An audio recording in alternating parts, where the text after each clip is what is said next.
Le vent hurlant était assourdissant, comme un millier de voix criant dans la nuit des Cévennes. À l'intérieur de la petite grotte, Manon Duval serra ses enfants plus près d'elle, sentant leur petit corps trembler contre le sien. Les visages de Chloé et Léo étaient d'une pâleur de cire, leurs lèvres prenant une teinte bleutée alarmante.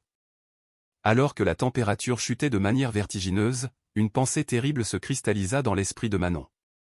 Cette grotte oubliée, perdue au cœur de la montagne, pourrait bien devenir leur tombeau. Les larmes gelaient sur ses joues tandis qu'elle murmurait une prière désespérée dans l'obscurité. 3 jours plus tôt à peine, Manon avait entassé tout ce qu'ils possédaient dans leur vieille voiture. Le divorce était finalisé depuis à peine un mois, mettant un terme à des années de manipulation émotionnelle et de chagrin. Ce voyage était censé être leur nouveau départ. Un nouvel emploi l'attendait dans la petite ville de Pont-Avet, de l'autre côté des montagnes, et peut-être, une chance de reconstruire le sentiment de sécurité qui avait été brisé en 1000 morceaux. La météo avait bien mentionné de la neige, mais rien qui puisse laisser présager la tempête biblique qui faisait rage au dehors. Lorsque leur voiture avait dérapé sur la route de montagne isolée et que le moteur s'était éteint dans une dernière toux saccadée, Manon avait senti les premières véritables vrilles de la peur s'enrouler autour de son cœur. Pas de réseau mobile, pas de voiture qui passe, juste un vide blanc infini et des températures chutant rapidement à l'approche de la nuit. La petite grotte avait d'abord semblé être le salut, un abri contre le vent et la neige implacable. Mais à mesure que les heures passaient et que le froid pénétrait jusqu'à leurs os, Manon réalisa avec une horreur croissante qu'ils avaient simplement troqué une mort rapide contre une autre, plus lente.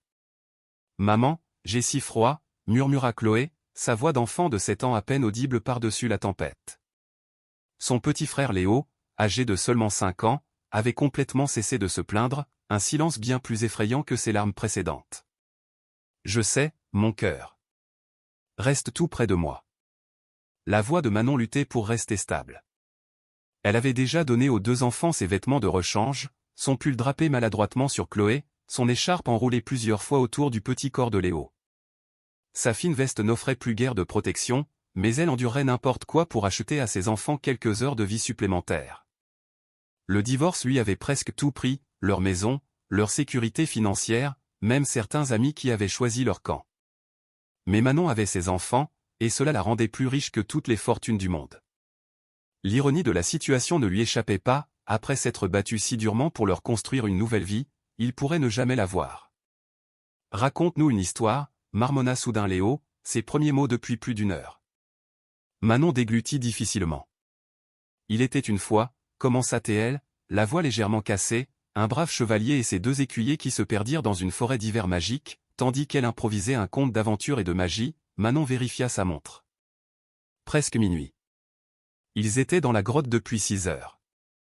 La température avait chuté d'au moins 15 degrés depuis le coucher du soleil, et la tempête ne montrait aucun signe d'accalmie. Ses extrémités étaient engourdies depuis longtemps, et elle bougeait discrètement ses doigts et ses orteils, désespérée de maintenir la circulation. « Et puis, qu'est-il arrivé au chevalier » demanda Chloé lorsque Manon se tut, perdue dans ses calculs de leurs chances de survie.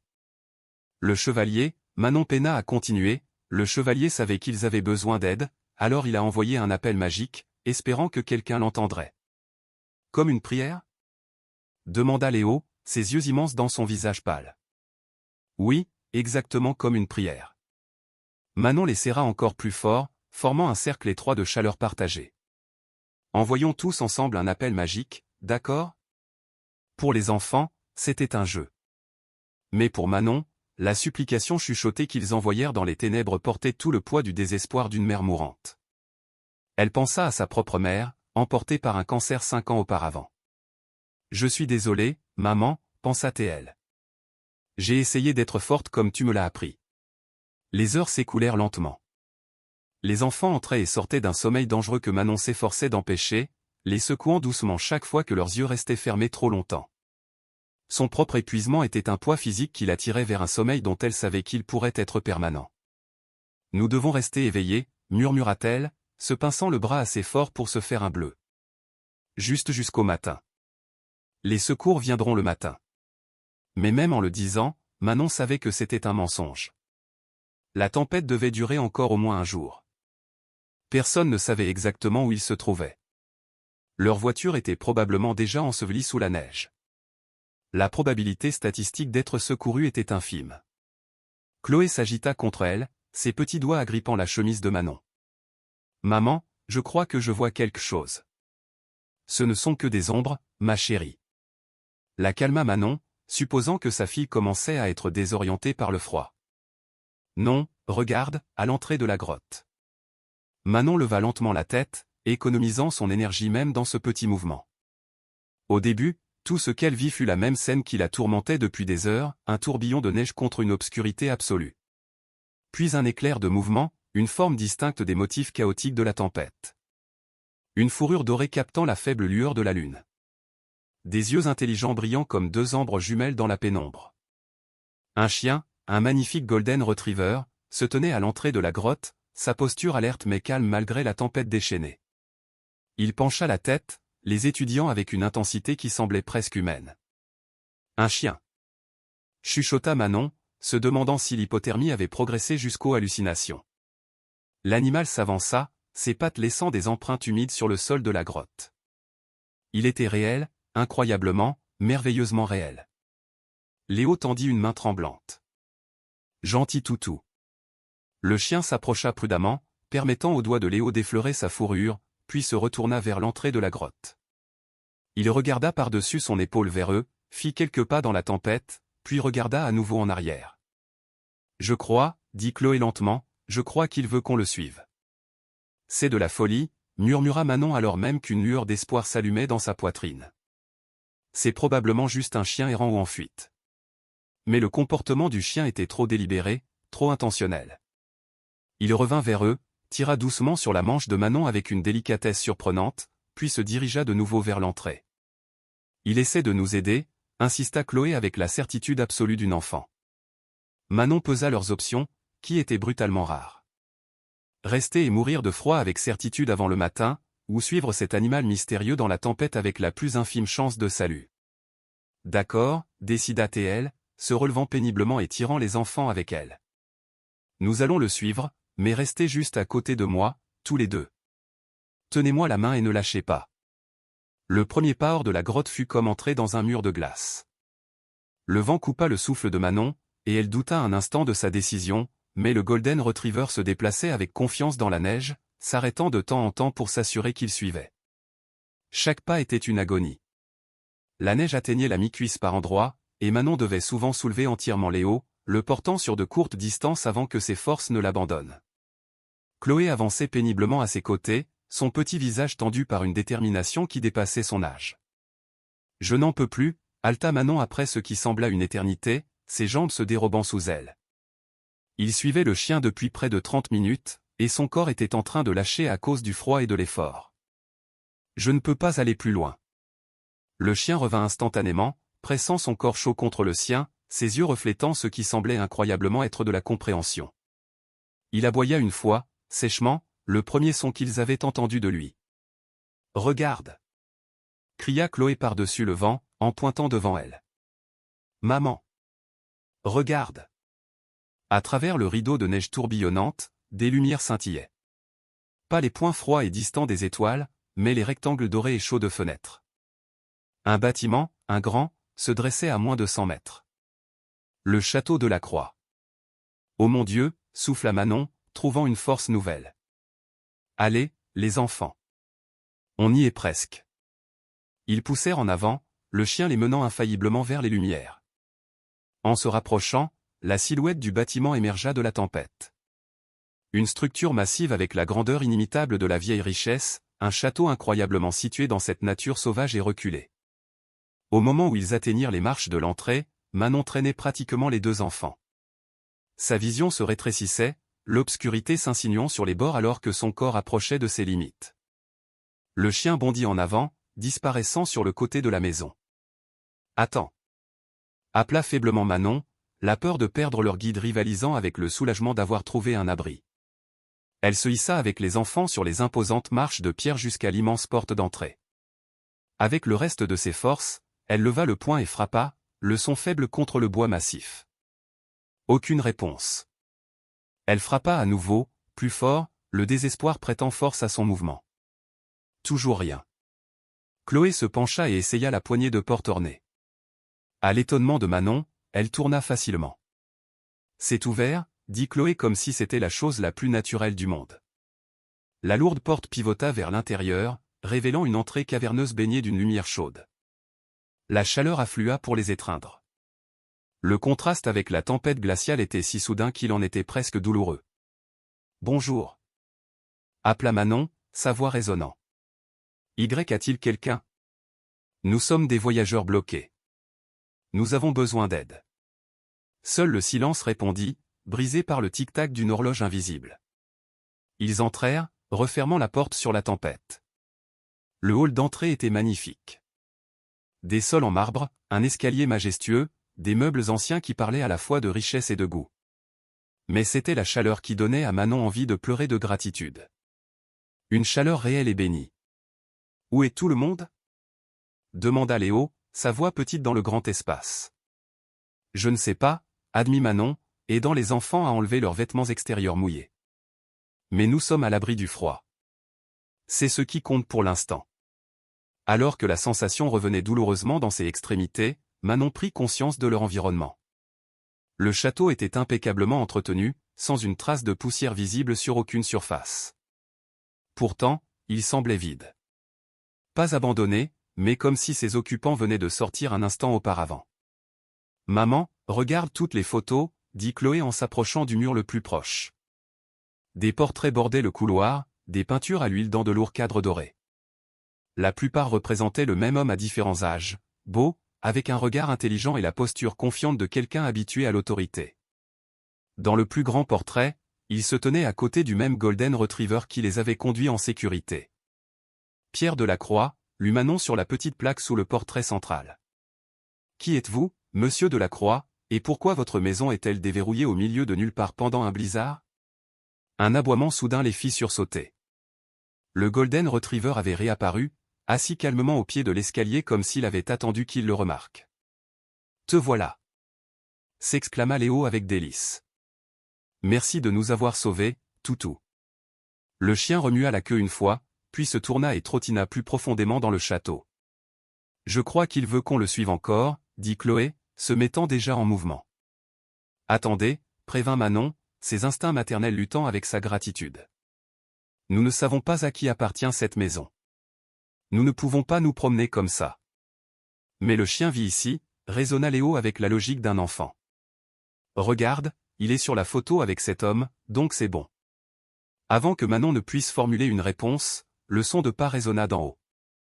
Des pas lourds et mesurés descendant l'escalier. Manon tira ses enfants protecteurs derrière elle, faisant face aux escaliers avec un mélange d'appréhension et de soulagement. Au moins, ils n'étaient pas seuls. Reste à savoir si cela s'avérerait bon ou mauvais. Un homme apparut sur le palier, grand et imposant, avec des cheveux bruns striés d'argent et un visage marqué par de profondes rides d'expérience. Il avait peut-être la soixantaine, vêtu d'un gros pull et d'un pantalon de laine. Son expression en les voyant était d'un choc absolu. « Qui diable êtes-vous ? » demanda-t-il, sa voix un grondement profond. « Et que faites-vous dans ma maison ?»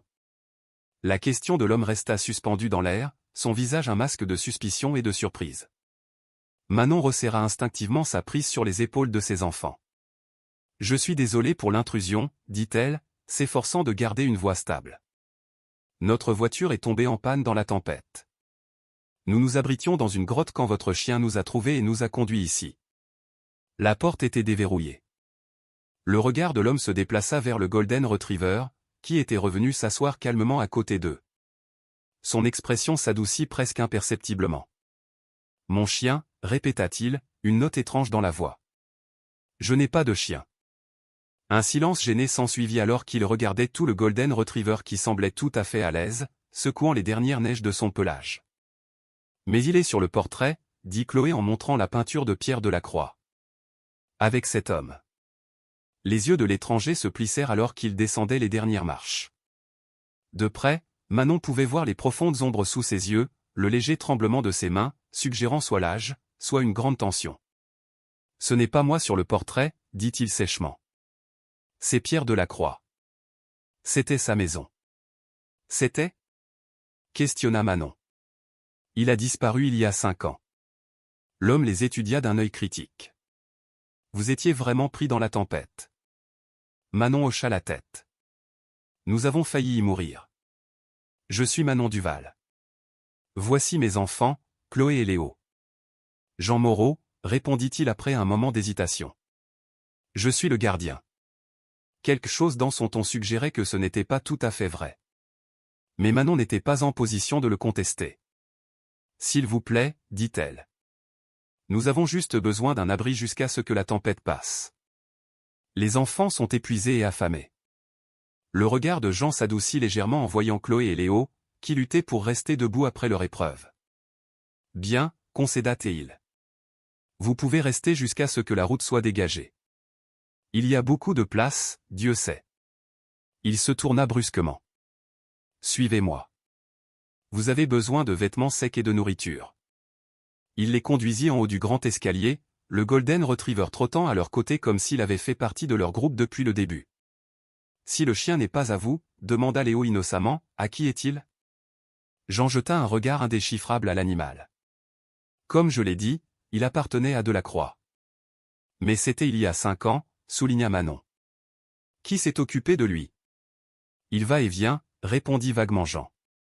Parfois, je ne le vois pas pendant des semaines. Puis il apparaît, comme ce soir. Ils atteignirent un long couloir bordé de portes. Jean en ouvrit une, révélant une chambre spacieuse avec une salle de bain attenante. Vous et la fille pouvez prendre cette chambre, dit-il. Le garçon peut avoir la chambre d'à accent grave côté. Je veux rester avec maman, protesta immédiatement Léo, s'accrochant à la jambe de Manon. Jean soupira. Bien. Il y a un lit gigone qui peut être sorti. La salle de bain a tout ce dont vous avez besoin.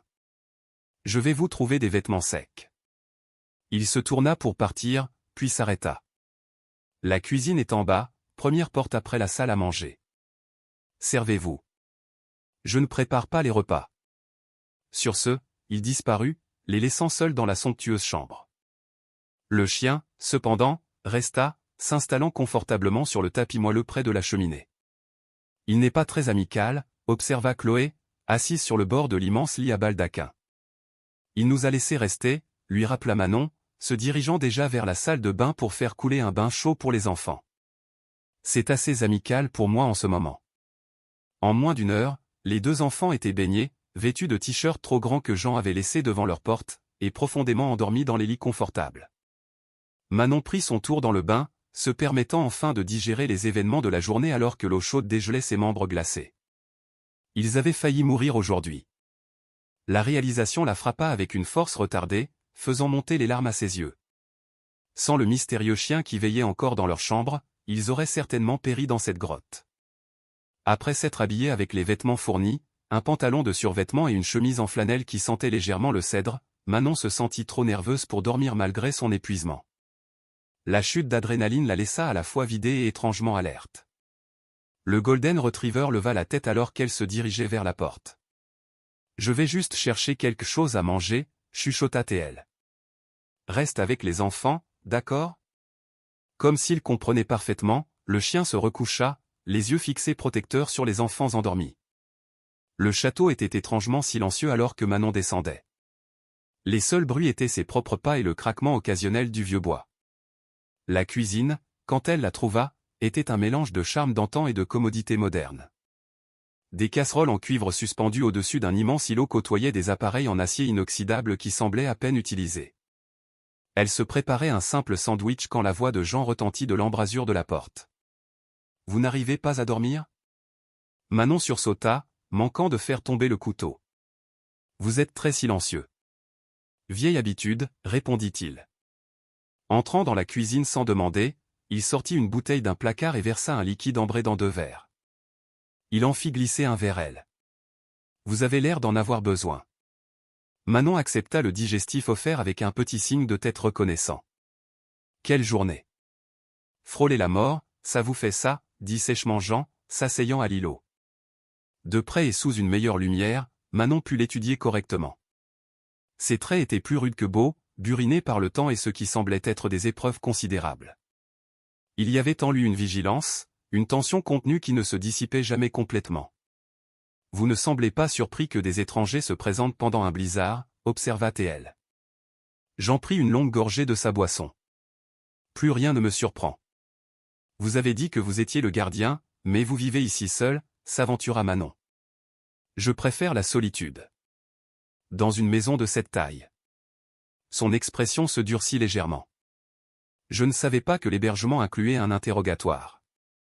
Manon leva les mains en signe d'excuse. Désolé, j'essaie juste de comprendre notre situation. Pendant un instant, elle crut qu'il allait se refermer complètement, mais quelque chose dans sa posture changea. Delacroix était un ami, dit Jean, son ton s'adoucissant marginalement. Quand il a disparu, il a laissé des dispositions pour l'entretien de la propriété. J'avais besoin d'un endroit isolé. C'était un arrangement mutuellement bénéfique. Que lui est-il arrivé, A.M. Delacroix. Les doigts de Jean se resserrèrent autour de son verre. Personne ne sait. Un jour il était là, le lendemain il n'y était plus. L'enquête officielle n'a rien trouvé. Une note amère entra dans sa voix. Il ne trouve jamais rien. Quelque chose dans ses paroles frappa Manon comme étant étrange. Faisiez-vous partie de l'enquête? Ses yeux rencontrèrent les siens, vifs et calculateurs. Qu'est-ce qui vous fait dire ça? Juste une impression, répondit-elle prudemment. Vous ne parlez pas comme un gardien. Vous parlez comme quelqu'un habitué à l'autorité. L'ombre d'un sourire effleura ses lèvres. Perspicace. J'étais détective. De la brigade criminelle de Lyon. Retraité maintenant. Et vous avez fini ici, gardien du château d'un milliardaire disparu au milieu de nulle part. On finit tous quelque part, dit-il simplement. Parfois on choisit l'endroit. Parfois, c'est lui qui nous choisit. La réponse énigmatique souleva plus de questions qu'elle n'en résolvait, mais Manon sentit qu'il serait imprudent de pousser plus loin ce soir-là. Au lieu de cela, elle changea de sujet. Le chien, dit-elle, il nous a sauvé la vie aujourd'hui. Il nous a conduits jusqu'à votre porte. L'expression de Jean devint distante. Il fait ça parfois. Il ramène des égarés. Des égarés, répéta Manon, légèrement offensée. Sans vouloir vous offenser, corrigea Jean. Mais vous n'êtes pas les premières personnes qu'il guide ici pendant une tempête. A-t-il déjà conduit des gens à leur mort? Parce que cette grotte était un piège mortel. Non, dit doucement Jean. Il ne fait que sauver, jamais mettre en danger. Il termina sa boisson d'une seule traite. La tempête devrait passer d'ici demain soir. La route principale sera déneigée le lendemain matin. Merci de nous laisser rester, dit sincèrement Manon. Jean hocha la tête une fois, puis se leva pour partir. Sur le seuil, il s'arrêta. Le chien, dit-il sans se retourner. Delacroix l'appelait Scout. Scout, répéta Manon. Ça lui va bien. Oui, acquiesça doucement Jean. En effet. Après son départ, Manon termina son sandwich et son digestif, puis retourna prudemment à la chambre. À son poste, Scout était exactement là où elle l'avait laissé, veillant sur ses enfants endormis. Merci, chuchota-t-elle en s'agenouillant pour caresser sa douce fourrure. Nous te devons la vie. Scout se blottit contre sa main, ses yeux chauds semblant transmettre une compréhension au-delà de ce qui devrait être possible pour un animal. Malgré son agitation antérieure, Manon trouva le sommeil facilement une fois qu'elle se glissa sous les luxueuses couvertures. Sa dernière pensée consciente fut que pour un endroit si grandiose, le château ressemblait étrangement à un tombeau. Beau, préservé, mais ne contenant que les vestiges d'une vie depuis longtemps disparue. Le matin apporta une faible lumière du soleil filtrant à travers de lourds rideaux et les rires joyeux de ses enfants. Manon ouvrit les yeux pour trouver Chloé et Léo déjà réveillés, jouant avec Scout sur le sol de la chambre. « Il connaît des tours, maman !» s'exclama Léo. « Montre-lui, Scout. » Sur commande, Scout s'assit, offrit sa patte, puis roula sur lui-même avec un sens du spectacle presque humain. Il est très intelligent, convint Manon en souriant de leur joie. Après le traumatisme de la veille, les voir rire était comme un baume pour son âme. Ils s'habillèrent avec l'assortiment de vêtements que Jean avait laissé, appartenant clairement au disparu Pierre Delacroix, taillé pour un homme plus grand, mais propre et de bonne facture. Lorsqu'ils s'aventurèrent en bas, ils trouvèrent la cuisine vide, mais une note sur le comptoir, « Servez-vous. » Suis allé vérifier le générateur. À elle. J'ai une faim de loup, annonça Chloé de manière dramatique. Moi aussi, approuva Léo. On peut avoir des crêpes?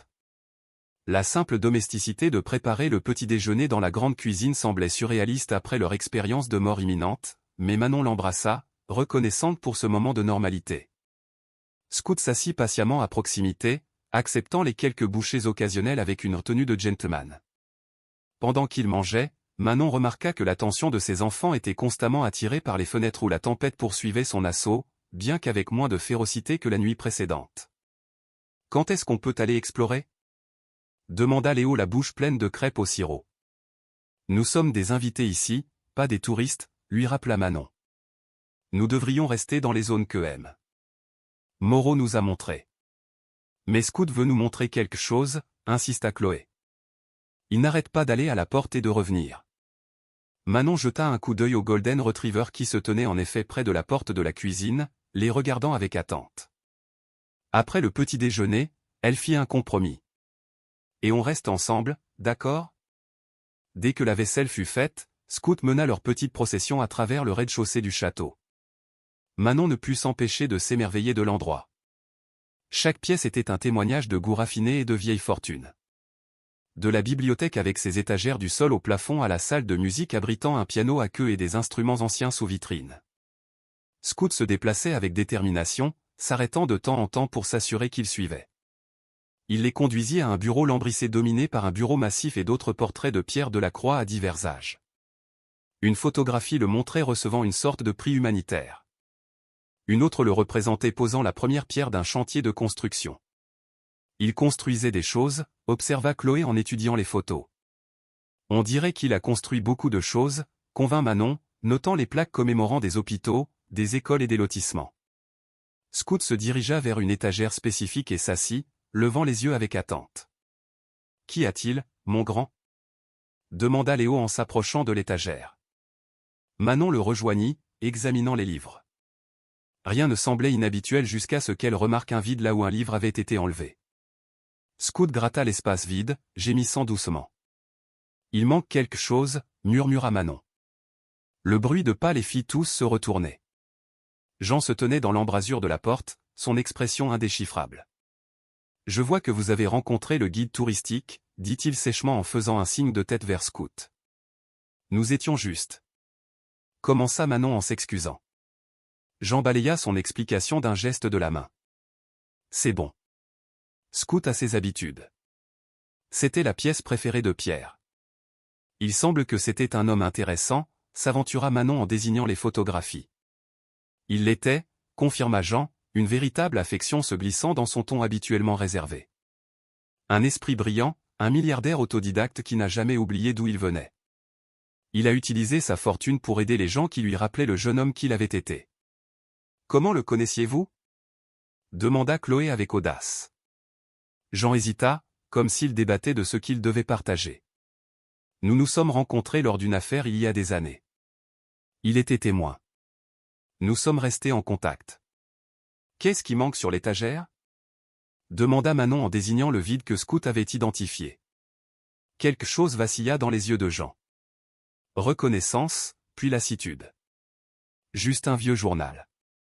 Rien d'important. Le mensonge était évident, mais Manon choisit de ne pas le relever. Au lieu de cela, elle changea de sujet. Comment se présente la tempête ? Elle se calme enfin. Les routes devraient être dégagées d'ici demain matin, comme je le pensais. J'ai appelé une dépanneuse pour récupérer votre voiture. C'est très gentil à vous, dit Manon, sincèrement touchée par cette attention. Jean parut mal à l'aise face à cette gratitude. Ce n'est rien. Maintenant, si vous voulez bien m'excuser, je dois vérifier les laits. Il y a eu une coupure de courant cette nuit. Après son départ, Chloé se tourna vers Manon avec l'honnêteté sans filtre de l'enfance. Il est triste, déclara-t-elle. Et il cache quelque chose. Tout le monde a des secrets, ma chérie, lui rappela Manon, bien qu'elle ne puisse être en désaccord avec l'évaluation de sa fille. Je crois que Scout veut qu'on découvre quoi, dit Léo, regardant le chien toujours assis patiemment près de l'étagère avec le volume manquant. Eh bien, nous n'allons pas fouiner, dit fermement Manon. M. Moreau a eu la gentillesse de nous donner un abri. Nous n'allons pas le remercier en nous mêlant de ses affaires privées. Pourtant, même en le disant, Manon ne pouvait nier sa propre curiosité.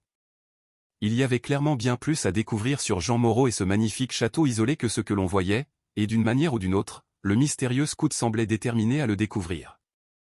Le reste de la journée se passa tranquillement. Jean resta principalement absent, n'apparaissant que brièvement pour vérifier s'ils avaient besoin de quelque chose avant de disparaître à nouveau dans une autre partie de la vaste maison. Scout resta constamment avec eux, sa présence chaleureuse un réconfort qui rendait le grand château moins intimidant.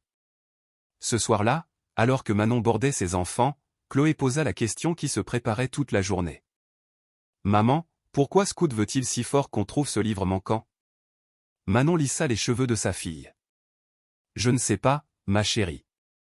Peut-être que son maître lui manque, tout simplement. »« Je pense que c'est plus que ça, » insista Chloé avec la conviction d'une enfant.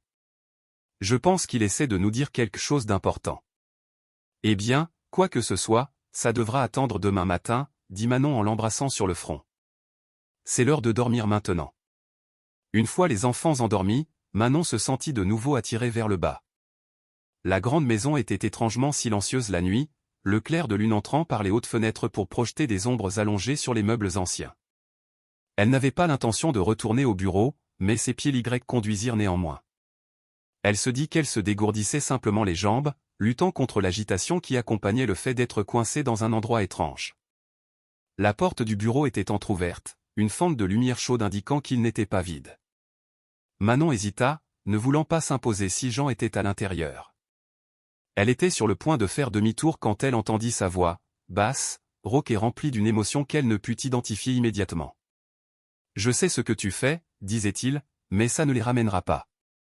Rien ne le fera. » La curiosité l'emporta sur la bienséance, et Manon jeta un coup d'œil par l'ouverture étroite.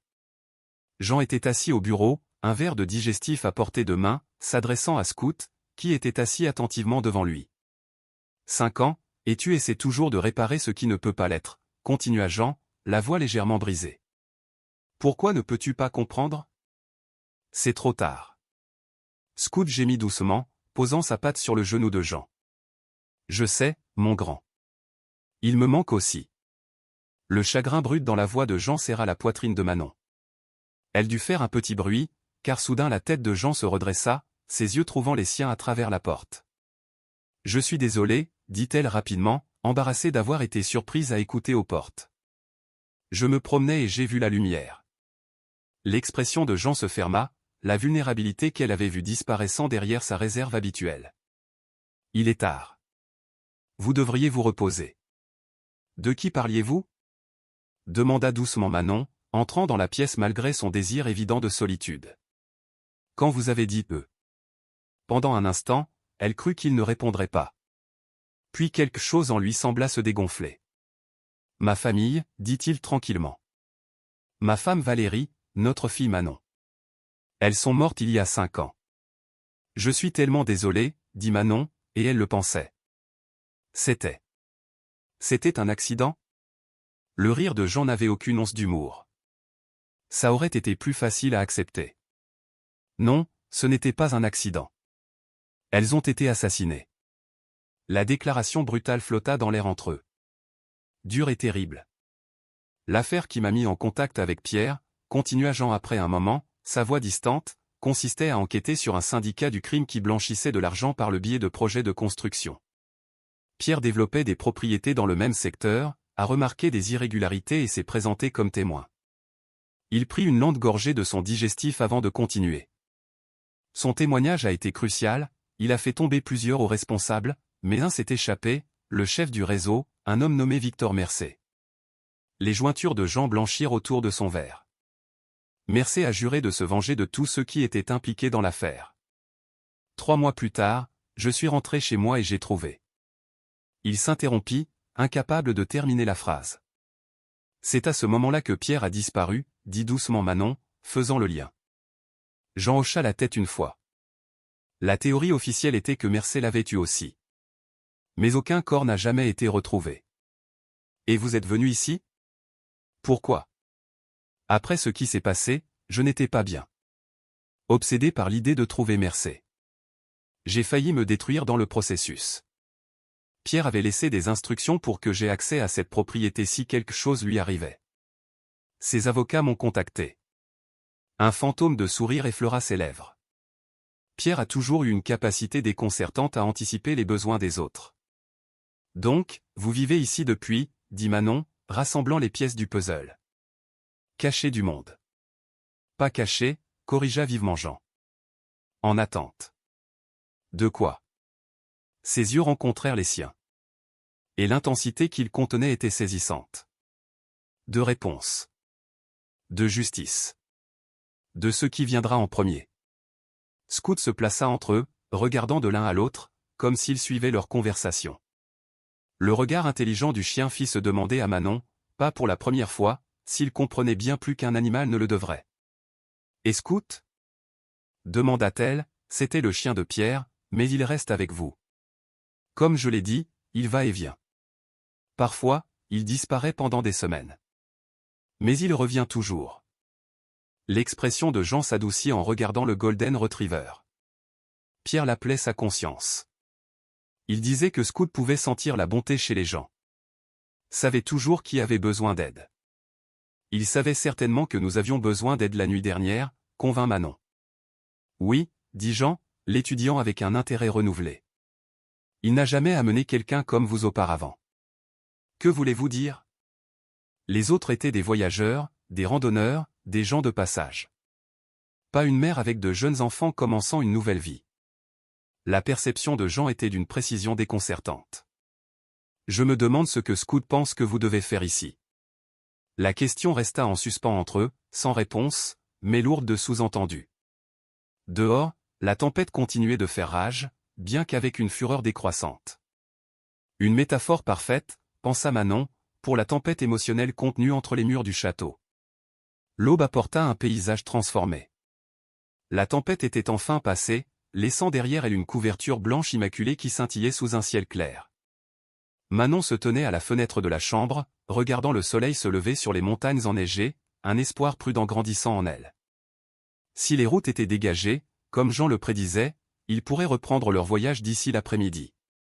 Pourtant, en contemplant la vue à couper le souffle, elle ressentit une réticence inattendue. Il y avait quelque chose d'inachevé ici. Un mystère entourant Jean, Pierre de la Croix, et le remarquablement intuitif Scout qui attisait sa curiosité. « Maman, on peut aller jouer dehors dans la neige ?» demanda Léo, la rejoignant à la fenêtre. « S'il te plaît, » ajouta Chloé. « Ça a l'air si parfait. » Après le petit déjeuner, Manon accepta. « Mais restez là où je peux vous voir de la maison. » Les enfants poussèrent des cris de joie, leur excitation contagieuse. Même Scout, enroulé au pied du lit de Léo, dressa les oreilles et remua la queue. Lorsqu'ils descendirent, ils trouvèrent Jean dans la cuisine, déjà vêtu de lourds vêtements d'extérieur. « Vous allez quelque part ?» demanda Manon, remarquant le sac à dos à ses pieds. « Je dois vérifier l'état des routes, » répondit-il. « Et déblayer l'allée pour que la dépanneuse puisse passer. Il y a du café de fait. » « Merci. Les enfants veulent jouer dehors après le petit déjeuner. »« C'est d'accord ?» Jean hocha la tête. La tempête est passée. Ça devrait être assez sûr maintenant. Il hésita, puis ajouta, essayez de les garder du côté ouest de la maison. On voit mieux depuis les fenêtres de la cuisine. Nous le ferons, promit Manon, touchée par sa sollicitude malgré son attitude bourrue. Alors que Jean se préparait à partir, Scout s'approcha de lui, reniflant son sac à dos. Une communication silencieuse sembla passer entre eux avant que Jean ne tapote la tête du chien. « Pas cette fois, mon grand. Reste avec eux. » Scout se retira docilement pour s'asseoir à côté de Léo, qui passa immédiatement un bras autour du cou du chien dans une demi-étreinte. « Il vous écoute vraiment, » observa Manon. « Il écoute tout le monde, » corrigea Jean. Il choisit juste quand obéir. Après un simple petit déjeuner, Manon emmitoufla les enfants dans des couches de leurs propres vêtements, surmontées de quelques articles plus petits qu'elle avait trouvés dans un placard du couloir, appartenant probablement à des visiteurs d'années passées. Ils se jetèrent dans la neige avec une joie débridée, Scout bondissant à leur côté. Manon observait depuis la fenêtre de la cuisine Chloé et Léo construire un bonhomme de neige bancal, leur rire lui parvenant faiblement à travers la vitre. Scout participait avec enthousiasme, se roulant dans la neige et leur apportant occasionnellement des bâtons pour les bras du bonhomme de neige. C'est lors d'une de ces récupérations que quelque chose d'inhabituel se produisit. Au lieu de revenir avec un simple bâton, Scout émergea du coin de la maison avec ce qui semblait être un carnet en cuir usé dans la bouche. L'intérêt de Manon fut immédiatement piqué. Elle regarda Scout livrer sa trouvaille à Chloé, qui l'examina avec une excitation visible avant de la montrer à Léo. Les deux enfants se tournèrent alors vers la maison, la cherchant clairement du regard. Quelques instants plus tard, ils firent irruption par la porte arrière, les visages rougis par le froid et la découverte. « Maman, regarde ce que Scout a trouvé. » Chloé tendit l'objet. Un journal relié en cuir. Ses pages légèrement gonflées par l'humidité mais largement intactes. « Où a-t-il trouvé ça ?» demanda Manon, acceptant le journal avec prudence. « Derrière des buissons près du côté et de la maison, » expliqua Léo. C'était un peu enfoui dans la neige, mais Scout l'a déterré. « Est-ce que c'est le livre manquant de l'étagère ?» demanda Chloé avec empressement. Manon examina le journal, notant avec une certitude croissante que c'était bien le volume qui avait tant intéressé Scout la veille. La reliure en cuir correspondait aux autres livres sur l'étagère de Pierre Delacroix, et le monogramme doré délavé sur la couverture, PD, confirmait son propriétaire. « Je pense que oui », confirma-t-elle, ressentant un mélange de curiosité et de malaise. Mais s'il était caché dehors, cela signifie que quelqu'un l'a délibérément pris de la bibliothèque et l'a dissimulé. Peut-être M. Moreau, suggéra Léo. Ou peut-être Pierre Delacroix lui-même, contra Chloé, avant de disparaître. Quoi qu'il en soit, dit fermement Manon, ceci appartient à la maison. Nous devrions le remettre sur l'étagère où Scout a indiqué qu'il manquait. Tu ne vas pas le lire d'abord ? Demanda Chloé, exprimant la tentation que Manon ressentait elle-même. Ce serait une violation de la vie privée, dit Manon, bien que sa conviction vacillât sous le regard insistant de Scout. Le chien semblait l'exhorter à ouvrir le journal, le poussant plus près avec son museau. « Je pense que Scout veut que tu le lises, » observa Léo. « Peut-être qu'il y a quelque chose d'important à l'intérieur. » Les doigts de Manon planèrent au-dessus de la couverture. « Juste un rapide coup d'œil, » concéda-t-elle finalement, pour s'assurer qu'il n'y a rien d'urgent. « Ensuite, nous le remettrons exactement là où il doit être. » Le journal s'ouvrit avec raideur, ses pages crépitant de froid et d'âge. L'écriture de Pierre Delacroix était nette et précise, remplissant les pages d'observations, de pensées et de quelques croquis. Manon feuilleta soigneusement les premières entrées, qui détaillaient des réunions d'affaires et des réflexions personnelles datant d'environ 6 ans.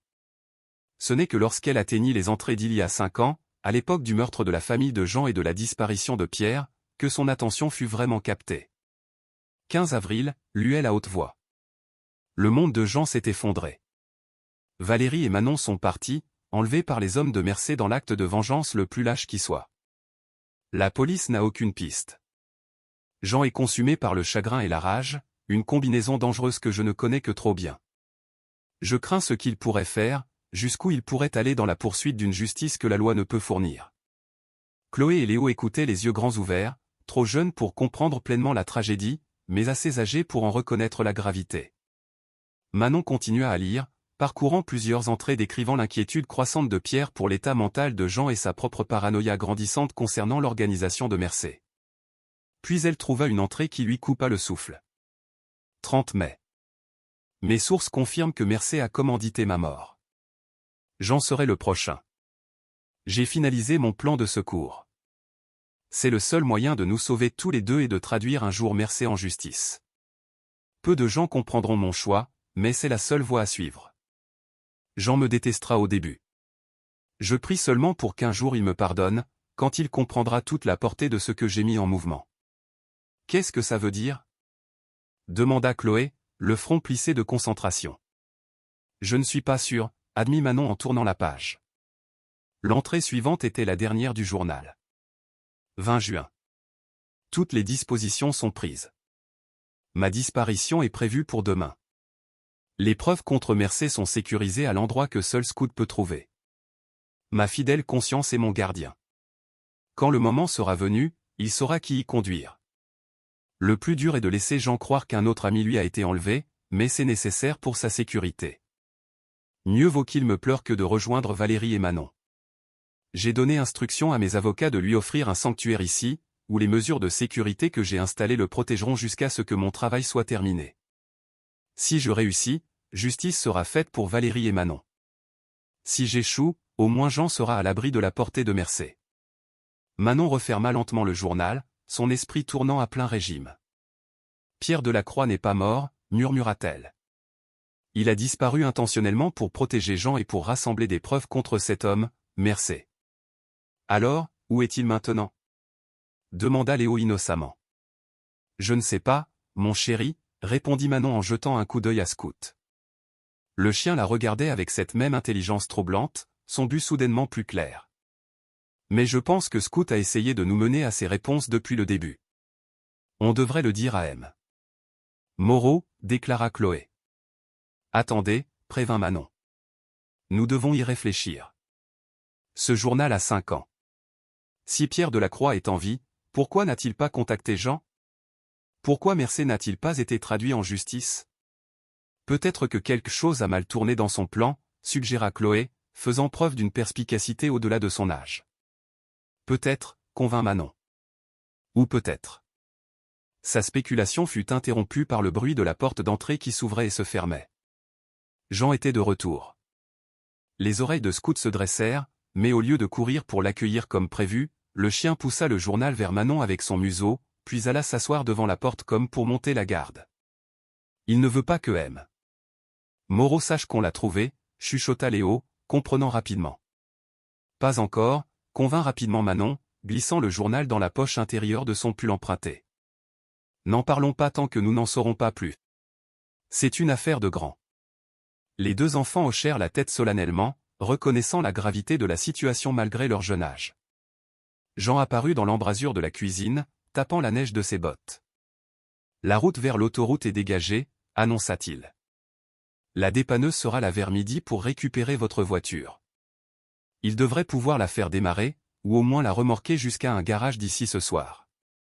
C'est une bonne nouvelle, répondit Manon, espérant que sa voix semblait normale. Merci de vous en être occupé. Le regard de Jean les balaya, s'attardant brièvement sur la posture protectrice de Scout avant de revenir au visage de Manon. Vous semblez troublé. Tout va bien? Je réalise juste à quelle vitesse les choses bougent, improvisa Manon. Hier, nous étions sur le point de mourir de froid. Et maintenant, nous prévoyons de partir. C'est beaucoup à digérer. Jean hocha la tête, semblant accepter son explication. La vie change vite. C'est quelque chose qu'on apprend dans mon métier. Votre ancien métier, corrigea doucement Manon. Une ombre passa sur le visage de Jean. Certains boulots ne vous quittent jamais vraiment. Il jeta un coup d'œil à sa montre. Je dois passer quelques coups de fil. Faites comme chez vous jusqu'à l'arrivée du camion. Après son départ, Chloé tira sur la manche de Manon. Qu'est-ce qu'on va faire pour le journal et le secret de M. Delacroix? Manon s'agenouilla au niveau de ses enfants. Je ne suis pas encore sûr, mais je pense que nous étions censés trouver ça. Scout s'en est assuré. Laissez-moi lire un peu plus le journal pendant que vous jouez tous les deux. Peut-être qu'il y a plus d'indices sur ce que Pierre prévoyait.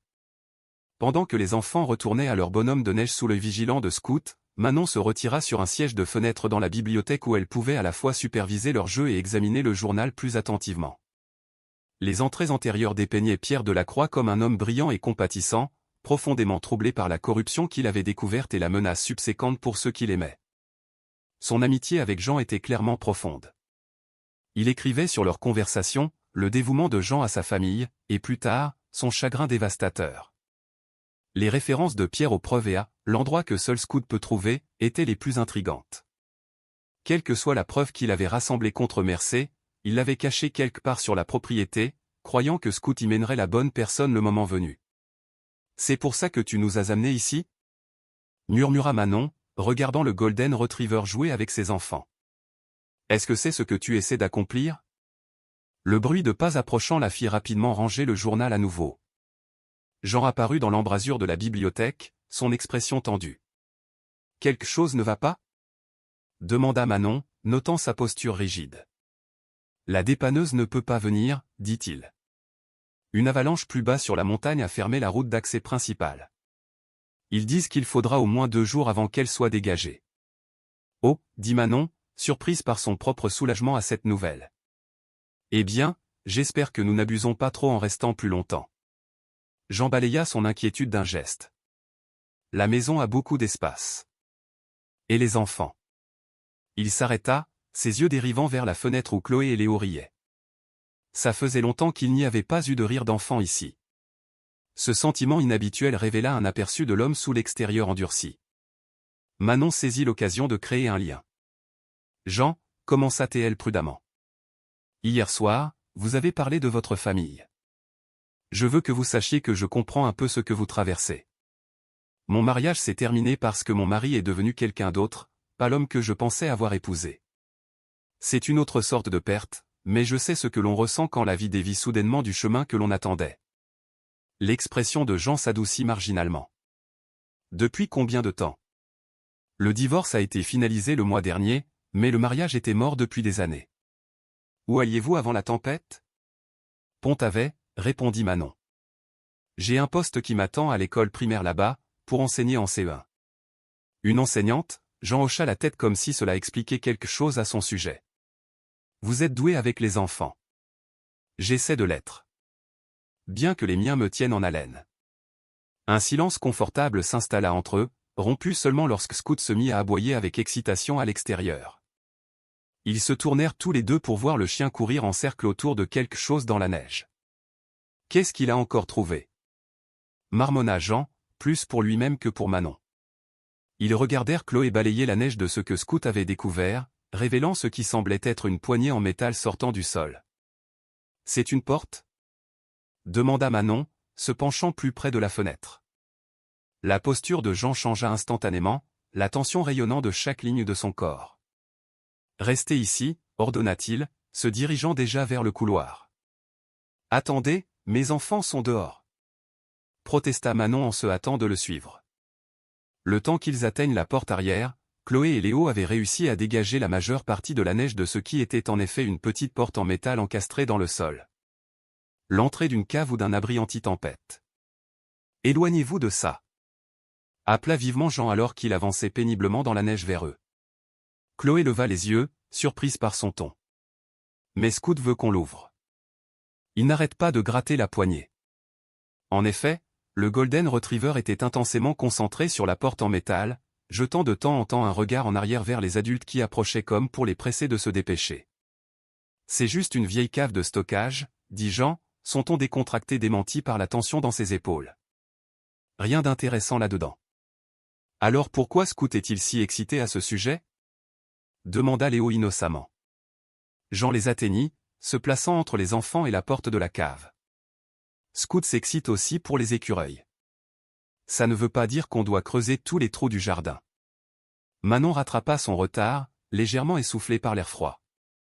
Les enfants, pourquoi n'iriez-vous pas vous réchauffer à l'intérieur?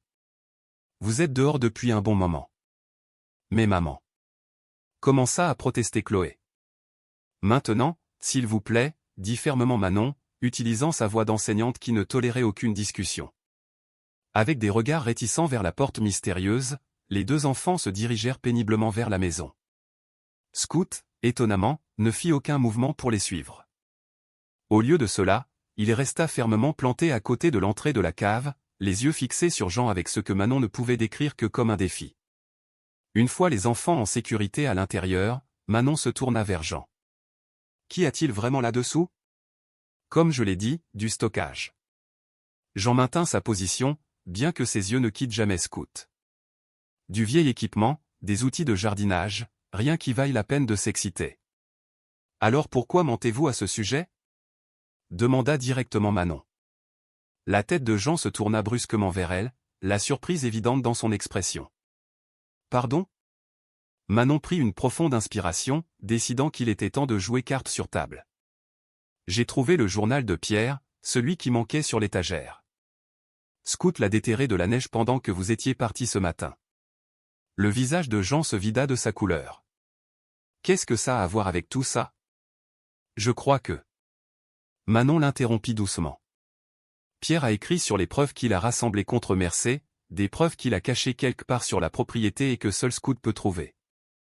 Et maintenant, Scout est très intéressé par cette porte de cave. Jean resta immobile, la lutte interne visible sur son visage buriné. Finalement, il parla, sa voix à peine audible par-dessus le vent de la montagne. Vous ne comprenez pas dans quoi vous vous embarquez. Alors aidez-moi à comprendre, le pressa Manon. Pierre était votre ami. Il a disparu pour vous protéger, pour rassembler les preuves qui apporteraient la justice à votre famille. Quoi qu'il y ait là-dessous, c'est peut-être exactement ce que vous attendez depuis 5 ans. Ou ce n'est peut-être rien, contra Jean, bien que le doute se soit glissé dans sa voix. Pierre est parti depuis 5 ans. S'il avait des preuves contre Mercé, pourquoi ne les a-t-il pas utilisées? Pourquoi me laisser ici, pensant qu'il était mort pendant tout ce temps? Je ne sais pas, admit Manon. Mais je pense que nous devons le découvrir. Scout nous a amenés ici pour une raison, Jean. Je crois que cette raison est liée à ce qui se trouve derrière cette porte. Jean fixa l'entrée de la cave, le conflit évident dans chaque ligne de son corps. Puis Scout gémit doucement, pressant sa tête contre la main de Jean dans un geste si doux et encourageant que Manon sentit les larmes lui monter aux yeux. D'accord. Jean céda finalement, sa voix rauque d'émotion réprimée. Voyons voir ce que la conscience de Pierre veut que nous trouvions. Il s'agenouilla dans la neige et saisit la poignée en métal. La porte résista d'abord, gelée par des années de négligence, mais avec une forte traction, elle se libéra, révélant une étroite série de marches en béton descendant dans l'obscurité. « Attendez ici », ordonna Jean, sortant une petite lampe de poche de sa poche. « Pas question », répondit Manon, se surprenant elle-même par sa propre détermination. « Nous faisons ça ensemble. » Quelque chose comme du respect vacilla dans les yeux de Jean avant qu'il n'hoche la tête une fois, ouvrant la voie sur les marches usées avec Scout trottant avec confiance devant. La cave était plus grande que ce à quoi Manon s'était attendue. Une série de pièces interconnectées creusées dans la roche sous le château. La première pièce contenait en effet du matériel de jardinage et du stockage comme Jean l'avait prétendu, mais Scout n'y prêta aucune attention, se dirigeant résolument vers une porte en métal à l'extrémité. Cette seconde porte était différente, plus récente, avec un clavier électronique brillant faiblement dans la pénombre. « Je n'ai jamais vu ça avant », admit Jean, examinant la serrure. « Je n'ai jamais su que c'était ici. » Scout s'assit devant le clavier, regardant Jean avec attente. « Je ne connais pas le code », dit Jean au chien comme s'il s'attendait à ce qu'il comprenne. Scout aboya une fois, puis gratta la poche de Jean, celle où il gardait son portefeuille. « Quoi ?» demanda Jean, confus, mais il sortit néanmoins son portefeuille. « Essayez votre date de naissance », suggéra Manon. Jean secoua la tête. Pierre n'utiliserait pas quelque chose d'aussi évident. Mais Scout continua de renifler le portefeuille jusqu'à ce que Jean l'ouvre. De l'intérieur, il sortit une photographie délavée, un cliché de Jean avec une belle femme et une jeune fille, tous riant de quelque chose hors champ. « Valérie et Manon », dit doucement Manon, reconnaissant la famille d'après la description de Jean. Jean fixa la photo, son expression brute de chagrin et d'amour. Pierre a pris cette photo lors d'un barbecue chez lui. Environ 6 mois avant. Il s'interrompit, incapable de terminer la phrase. Scout gémit à nouveau, grattant la photographie. Jean la retourna, révélant une série de chiffres écrits au dos à l'encre délavée. C'est une date, réalisa Jean. La date de cette photo. Avec des doigts tremblants, il saisit les chiffres sur le clavier. La serrure s'ouvrit immédiatement. Il savait que vous garderiez cette photo avec vous, dit tranquillement Manon. Même après toutes ces années. Jean ne répondit pas, mais la profondeur de l'émotion sur son visage parlait d'elle-même. Poussant la porte, il entra dans ce qui semblait être un petit bureau méticuleusement organisé. Un bureau avec un ordinateur, des classeurs, et un mur couvert de photographies, de documents et de cartes reliées par des fils de couleur. Un tableau d'enquête de détective. Pierre. Souffla Jean, observant la scène avec une stupéfaction croissante. C'était sa salle de guerre. Scout se dirigea vers le bureau, grattant un tiroir avec insistance. Quand Jean l'ouvrit, il trouva une enveloppe scellée avec son nom écrit dessus de l'écriture distinctive de Pierre. Pendant que Jean lisait la lettre avec des mains tremblantes, Manon examina le mur de preuves. Il détaillait un réseau criminel élaboré dirigé par Victor Mercé avec des liens avec des fonctionnaires corrompus, des opérations de blanchiment d'argent, et plus inquiétant encore, plusieurs meurtres, dont ceux de Valérie et Manon Moreau. Il a monté un dossier, réalisa Manon à voix haute. Toutes ces années, en secret. Oui, confirma Jean, sa voix mal assurée alors qu'il levait les yeux de la lettre. Pierre n'a pas seulement disparu. Il est mort, d'une certaine manière. Il est devenu quelqu'un d'autre. Un fantôme qui pouvait infiltrer l'organisation de Mercé de l'intérieur. Que dit la lettre? Demanda doucement Manon. Jean la lui tendit sans un mot. L'écriture était hâtive mais claire. Jean, si tu lis ceci, c'est que Scout a trouvé quelqu'un en qui il a confiance pour t'aider. Je suis désolé pour la douleur que ma disparition a causée, mais c'était le seul moyen de te garder en sécurité pendant que je rassemblais ce dont nous avions besoin. Les preuves sont toutes ici. Tout pour mettre Mercé derrière les barreaux à vie. Mercé a trop d'yeux au sein des forces de l'ordre.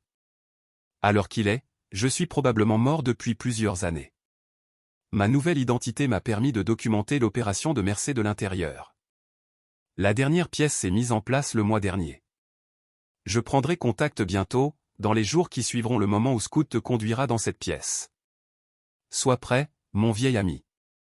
La justice pour Valérie et Manon est enfin à portée de main. Fais confiance à Scout. Il sait en qui on peut avoir confiance mieux que nous deux n'avons jamais pu. Pierre. Manon leva les yeux de la lettre, rencontrant le regard stupéfait de Jean. Il revient, dit-elle doucement. Après tout ce temps, il revient pour vous aider à finir ça. Jean semblait incapable de traiter la révélation. Des décennies de suspicion de détective luttant avec un espoir désespéré. La lettre n'est pas datée. Depuis combien de temps est-elle ici? Que veut-il dire par bientôt? Comme en réponse, Scout dressa soudain les oreilles et remonta les escaliers en bondissant, aboyant avec excitation. Quelqu'un est là, dit vivement Jean. Instantanément alerte, il se dirigea vers une armoire, sortant une arme de poing que Manon n'avait pas réalisé qu'il possédait. Restez derrière moi. Ils suivirent Scout en haut des escaliers de la cave, émergeant dans la lumière vive du soleil d'hiver qui les aveugla momentanément. Quand la vision de Manon s'éclaircit, elle eut le souffle coupé devant la scène. Un 4x4 noir s'était garé dans l'allée. À côté se tenait un homme d'allure distinguée, la soixantaine, aux cheveux argentés, barbu, et notablement différent des portraits à l'intérieur, mais indubitablement la même personne. Pierre Delacroix était de retour. Et à ses côtés, observant les retrouvailles avec des expressions ravies, se tenaient Chloé et Léo, apparemment les premiers à accueillir le propriétaire longtemps absent du château. Pendant un instant, le temps sembla suspendu. Jean resta immobile, l'arme maintenant baissée à son côté, fixant l'homme qu'il avait cru mort pendant 5 ans. Pierre Delacroix soutint son regard, son expression un mélange complexe d'excuses, d'affection et d'appréhension. Scout rompit le charme, courant à travers la neige pour saluer Pierre avec une joie débridée, le renversant presque dans son enthousiasme. Pierre s'agenouilla pour étreindre le chien, murmurant des mots trop bas pour que Manon les entende alors qu'il enfouissait son visage dans la fourrure dorée de Scout. « Tu es vivant ?» dit enfin Jean, sa voix rauque et incrédule. Pierre se redressa, gardant une main sur la tête de Scout. « Je le suis », confirma-t-il simplement. Bien qu'il y ait eu des moments où je n'étais pas certain de le rester. Chloé tira sur la manche de Pierre avec la franchise sans inhibition de l'enfance. « Êtes-vous l'homme de toutes les photos dans la maison ?» Un doux sourire transforma les traits burinés de Pierre. « Je l'ai été, bien que j'ai l'air un peu différent maintenant. » « Votre chien nous a sauvés dans la tempête de neige », l'informa fièrement Léo. « Vraiment ?» répondit Pierre, sans surprise. Scout a toujours eu un excellent jugement sur qui a besoin d'aide. Son regard se tourna vers Manon, appréciateur mais gentil. « Et vous devez être la mère des enfants. Je m'excuse pour les circonstances dramatiques de notre rencontre. » Manon Duval, confirma-t-elle, frappée par la présence à la fois imposante et douce de l'homme. Et aucune excuse n'est nécessaire. Votre chien nous a sauvé la vie. Pierre hocha la tête, puis se retourna vers Jean, qui n'avait pas bougé de sa position. Jean, commença-t-il, son ton s'adoucissant. Je sais que tu as des questions, des griefs. Tu mérites des réponses aux deux. La mâchoire de Jean se serra. 5 ans, Pierre. 5 ans, j'ai cru que tu étais mort.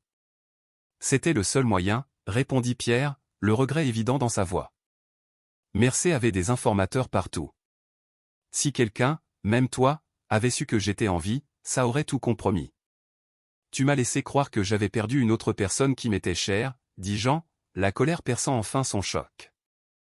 Après Valérie et Manon. Pierre tressaillit visiblement à ces noms. Je sais que c'est impardonnable, mais j'espère que lorsque tu verras ce que j'ai accompli, tu comprendras pourquoi c'était nécessaire. Un silence gêné s'installa, rompu seulement par le halètement heureux de Scout qui se déplaçait entre les deux hommes, comme pour essayer de combler physiquement le fossé entre eux. Manon reconnut l'inconfort croissant des enfants face à la tension. Les enfants, si on allait à l'intérieur faire un chocolat chaud? Je suis sûr que M. Delacroix et M. Moreau ont beaucoup de choses à se dire. Chloé et Léo, sentant la gravité de la situation des adultes, acceptèrent sans protester. Alors qu'ils se tournaient vers la maison, Pierre les interpella. « Si ça ne vous dérange pas, j'aimerais que Scout reste avec moi. Ça fait longtemps que je ne l'ai pas vu correctement. » Manon hocha la tête en signe de compréhension, guidant ses enfants vers le château tout en jetant un dernier regard aux deux hommes debout dans la neige. D'anciens amis réunis par des circonstances qu'aucun n'aurait pu prédire. À l'intérieur, alors qu'elle chauffait du lait sur la cuisinière, Chloé la bombarda de questions.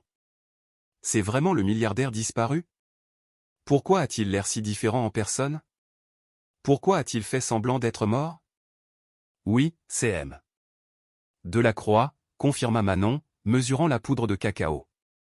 Et parfois, les adultes doivent faire des choses difficiles pour protéger les gens qu'ils aiment. Comme quand on a dû quitter notre ancienne maison et papa pour être en sécurité? Demanda Léo innocemment. Le cœur de Manon se serra au parallèle que son fils avait établi. Quelque chose comme ça. Oui, M. Delacroix essayait d'attraper un très méchant homme qui a fait du mal à la famille de M. Moreau. Il a dû faire semblant d'être quelqu'un d'autre pour le faire. Comme un espion. Les yeux de Chloé s'écarquillèrent d'excitation. Un peu comme ça, convint Manon, ne voulant pas révéler les aspects plus troublants de la situation à ses enfants.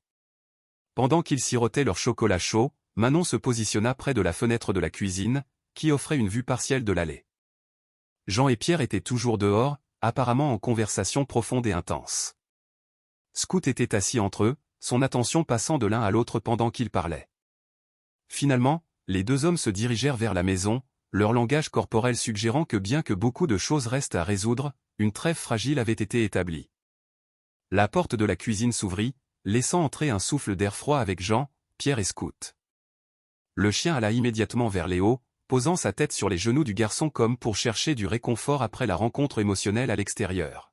« Je crois que nous avons tous du rattrapage à faire », annonça Pierre, enlevant son lourd manteau pour révéler une silhouette mince et des vêtements simples et pratiques qui ne ressemblaient guère à la tenue élégante qu'il portait sur ses portraits. « Mais d'abord, je dois une explication à tout le monde. » Chloé se redressa.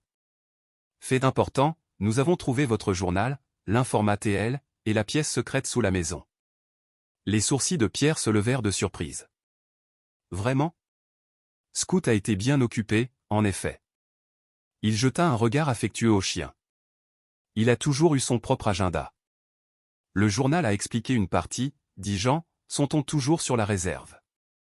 Mais pas tout. Non, convint Pierre, acceptant le café que Manon lui offrait avec un signe de tête reconnaissant. L'histoire complète est compliquée. Nous avons le temps, dit Manon, jetant un coup d'œil dehors où la neige recouvrait encore le paysage, les isolant du monde extérieur.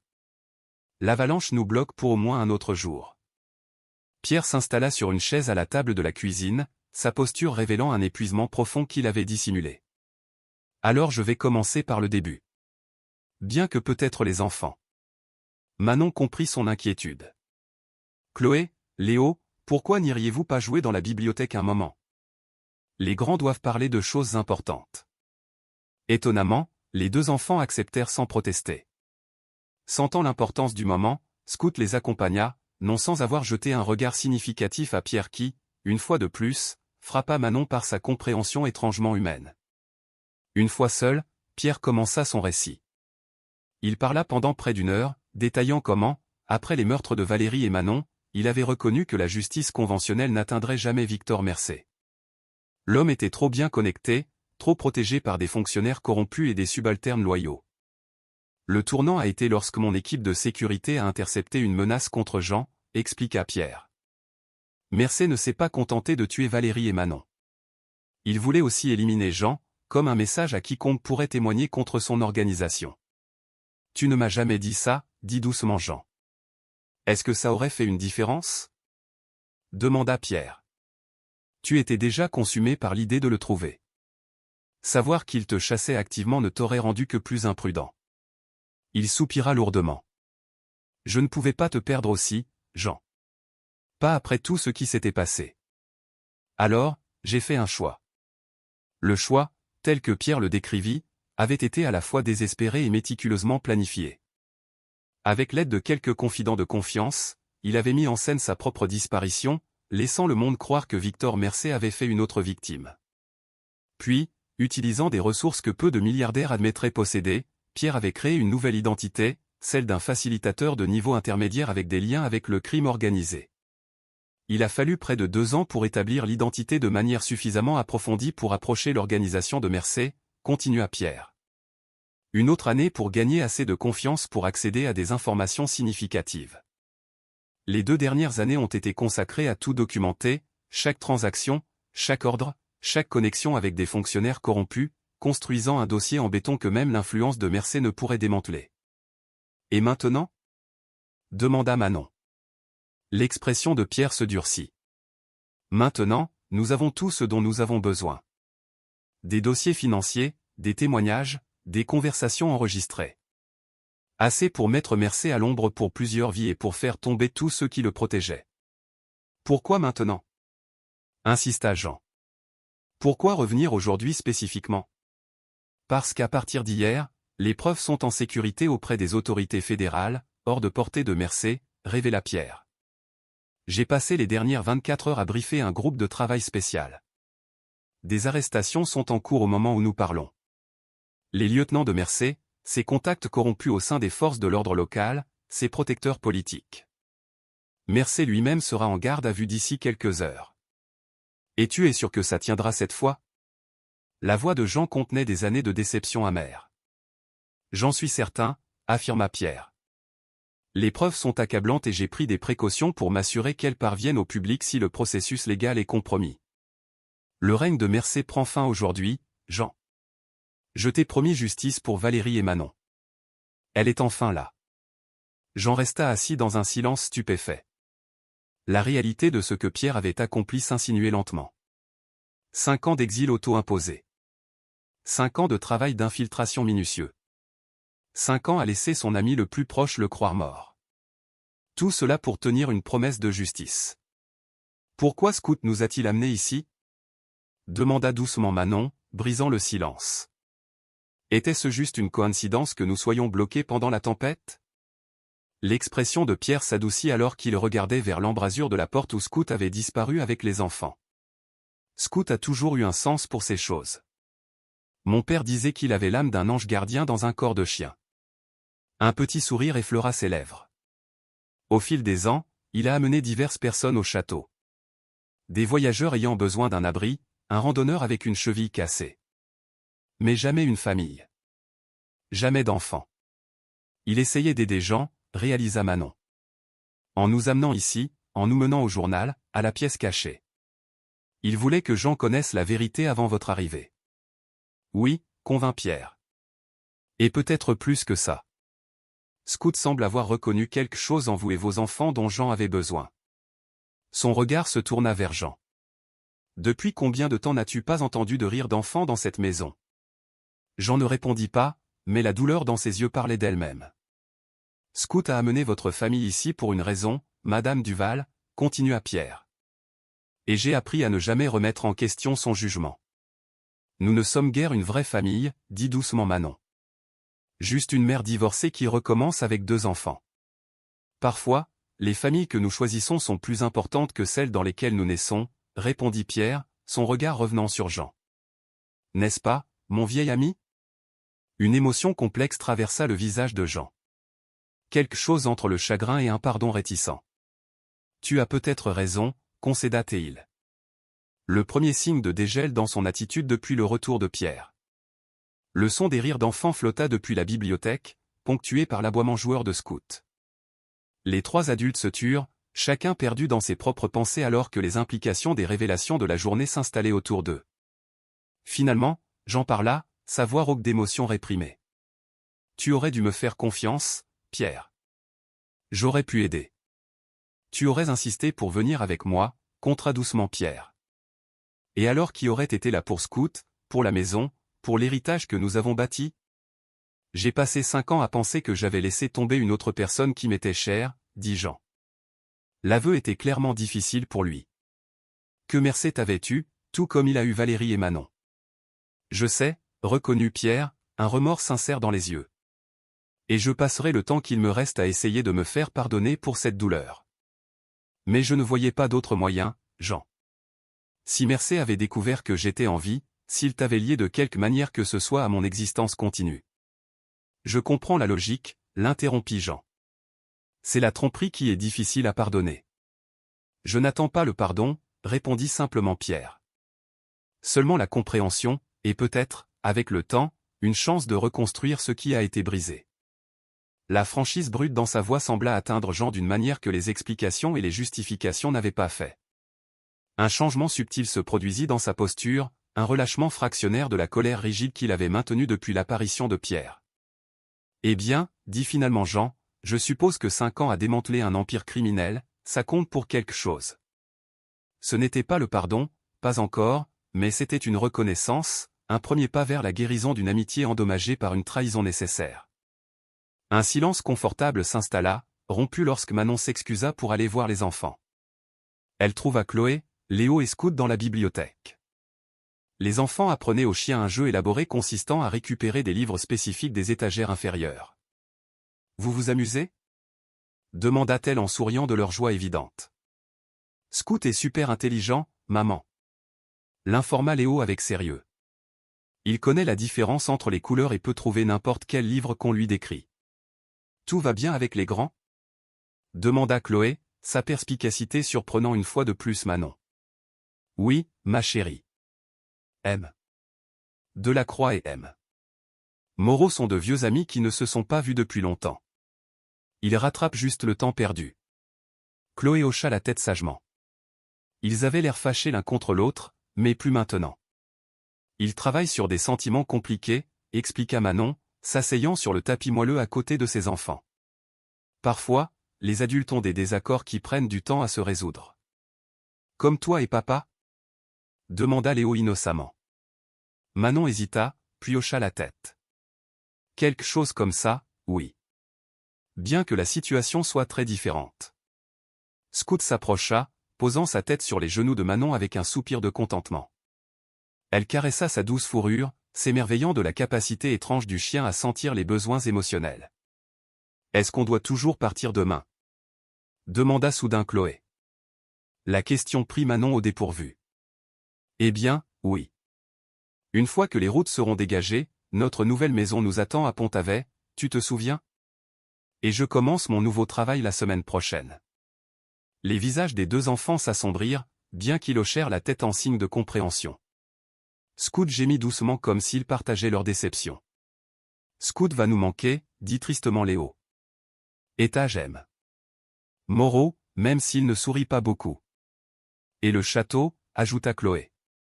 On se sent en sécurité ici. L'observation frappa Manon avec force. En sécurité. Après des mois d'anxiété, à regarder par-dessus son épaule, à craindre que son ex-mari ne change d'avis sur l'arrangement de garde. Ici, dans ce château isolé avec un ancien détective en deuil et un milliardaire présumé mort, ses enfants se sentaient en sécurité. Et si elle était honnête avec elle-même, elle aussi. La prise de conscience l'accompagna jusqu'à la cuisine, où elle trouva Pierre et Jean penchés sur des documents étalés sur la table. Des preuves de la pièce cachée, maintenant mises en lumière. Ils levèrent les yeux à son entrée, Pierre avec chaleur, et Jean avec ce qui aurait pu être le premier vrai sourire qu'elle voyait de lui. « Tout va bien ?» demanda Jean, remarquant son expression pensive. « Oui, dit lentement Manon. Je pensais juste aux prochaines étapes. La route devrait être dégagée demain. » Pierre hocha la tête. « J'ai pris des dispositions pour que votre voiture soit récupérée et réparée. Elle devrait être prête demain matin. » Merci, dit sincèrement Manon, pour tout. Bien que je ne sois pas sûr de savoir comment nous pourrons un jour vous rendre une telle gentillesse. Votre présence ici a été un paiement suffisant, répondit Pierre de manière énigmatique, échangeant un regard significatif avec Jean. Le reste de la journée se passa dans une étrange harmonie, comme si le château lui-même expirait après des années de souffle retenu. Pierre et Jean poursuivirent leur discussion, incluant occasionnellement Manon lorsque la conversation passait des détails techniques des preuves à des questions philosophiques plus larges de justice et de rédemption. Le soir venu, l'atmosphère s'était transformée. Pierre prépara le dîner, une compétence qu'il avait apparemment affinée pendant ses années d'infiltration, tandis que Jean divertissait les enfants avec une patience étonnamment douce, leur apprenant un jeu de cartes qu'il prétendait avoir inventé pour sa propre fille des années auparavant. Scout se déplaçait entre tous, son contentement évident dans sa posture détendue et ses soupirs occasionnels de satisfaction. Plusieurs fois, Manon surprit Pierre en train de regarder le chien avec une expression de profonde gratitude. Il n'a jamais abandonné, expliqua Pierre en remarquant l'observation de Manon. Toutes ces années, Scout a veillé sur Jean, sur la maison, sur la vérité que j'ai laissée derrière moi. Je pense qu'à sa manière, il a compris ce que j'essayais d'accomplir mieux que n'importe quel humain ne l'aurait pu. Après le dîner, alors que les enfants se préparaient pour le lit, Pierre prit Manon à part. « Je vous dois des remerciements, dit-il tranquillement. Votre présence ici a fait plus pour Jean en 3 jours que ce que j'aurais pu accomplir en des mois. » « Je n'ai rien fait de spécial, protesta Manon. Vous avez ramené la vie dans cette maison, contra Pierre. Le rire, l'innocence, des choses dont Jean a été privé pendant bien trop longtemps. Manon ne sut comment répondre à une telle évaluation. Au lieu de cela, elle posa la question qui la taraudait depuis leur conversation précédente. Que va-t-il se passer maintenant? Pour vous, pour cet endroit? Pierre réfléchit à la question. Je ne pourrai jamais entièrement récupérer mon ancienne vie. Pierre Delacroix, tel que le monde le connaissait, a disparu.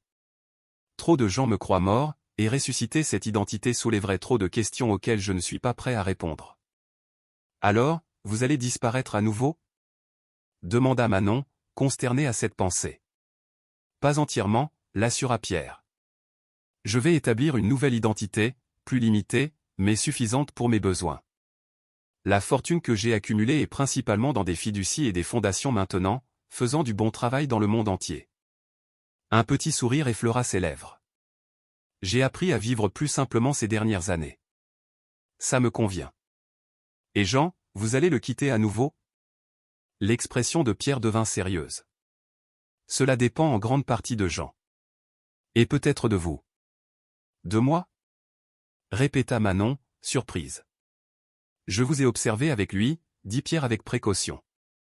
Il y a une connexion qui se forme là. Que vous l'ayez reconnu ou non. Jean a besoin de quelqu'un qui comprend la perte mais qui n'a pas été consumé par elle. Quelqu'un qui voit encore le monde avec espoir. Manon sentit ses joues s'échauffer. Vous interprétez trop une connaissance très brève, monsieur Delacroix. Nous nous connaissons à peine depuis 3 jours. Parfois, c'est tout ce qu'il faut, répondit Pierre, imperturbable, surtout quand Scout a mis sa patte à l'organisation de la rencontre. Avant que Manon ne puisse formuler une réponse, Chloé et Léo apparurent dans leurs pyjamas empruntés, prêts pour leur histoire du soir. Scout suivit de près, sa forme aurait désormais une présence familière et réconfortante pour les enfants. Alors que Manon les emmenait à l'étage, elle se surprit à contempler les observations de Pierre. Y avait-il quelque chose qui se développait entre elle et Jean? La pensée semblait absurde. Il était plus âgé, toujours en deuil, et ils s'étaient rencontrés dans les circonstances les plus extraordinaires. Pourtant, elle ne pouvait nier la compréhension silencieuse qui s'était développée entre eux, la facilité avec laquelle il était passé d'une réticence bourrue à une interaction douce avec ses enfants, les moments où leurs regards s'étaient croisés en communication silencieuse à travers la pièce. Après avoir bordé les enfants, Manon s'attarda dans le couloir, attirée par le doux murmure des voix provenant du bureau en bas. La curiosité l'emportant sur la bienséance, elle descendit les escaliers tranquillement, s'arrêtant devant la porte partiellement ouverte. « Je peux t'arranger un emploi convenable à Pont-Avet, disait Pierre. Du travail de consultant, une évaluation de sécurité, quelque chose qui utiliserait tes compétences sans nécessiter une attention publique. Tu penses que je devrais quitter le château? » La voix de Jean contenait de la surprise. « Après toutes ces années, je pense que tu devrais envisager de vivre à nouveau, pas seulement d'exister, répondit doucement Pierre. La dette que je te dois ne pourra jamais être remboursée, Jean. Mais je peux t'offrir une chance pour un nouveau départ. Dans la même ville où elle se dirige, observa Jean, son ton indéchiffrable. Scout l'a choisi pour une raison, dit simplement Pierre. J'ai appris à faire confiance à son jugement en la matière. Elle a sa propre vie, Pierre. Une carrière, des enfants à élever. La dernière chose dont elle a besoin, c'est d'un ex-détective brisé avec un passé tragique.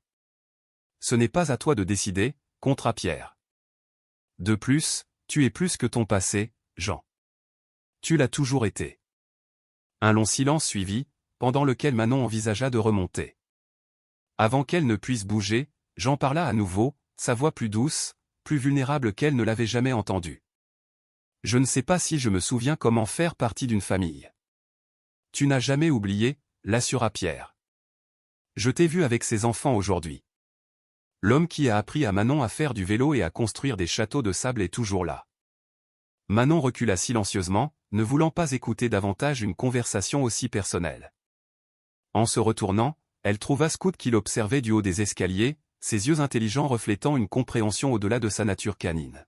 « Tu as tout prévu depuis le début, n'est-ce pas » chuchota T.L. au chien en montant les escaliers. Scout se contenta de remuer la queue une fois, puis la guida jusqu'à la chambre des enfants. Cette nuit-là, Manon resta éveillée, son esprit tournant à plein régime avec les implications des mots de Pierre et ses propres sentiments contradictoires.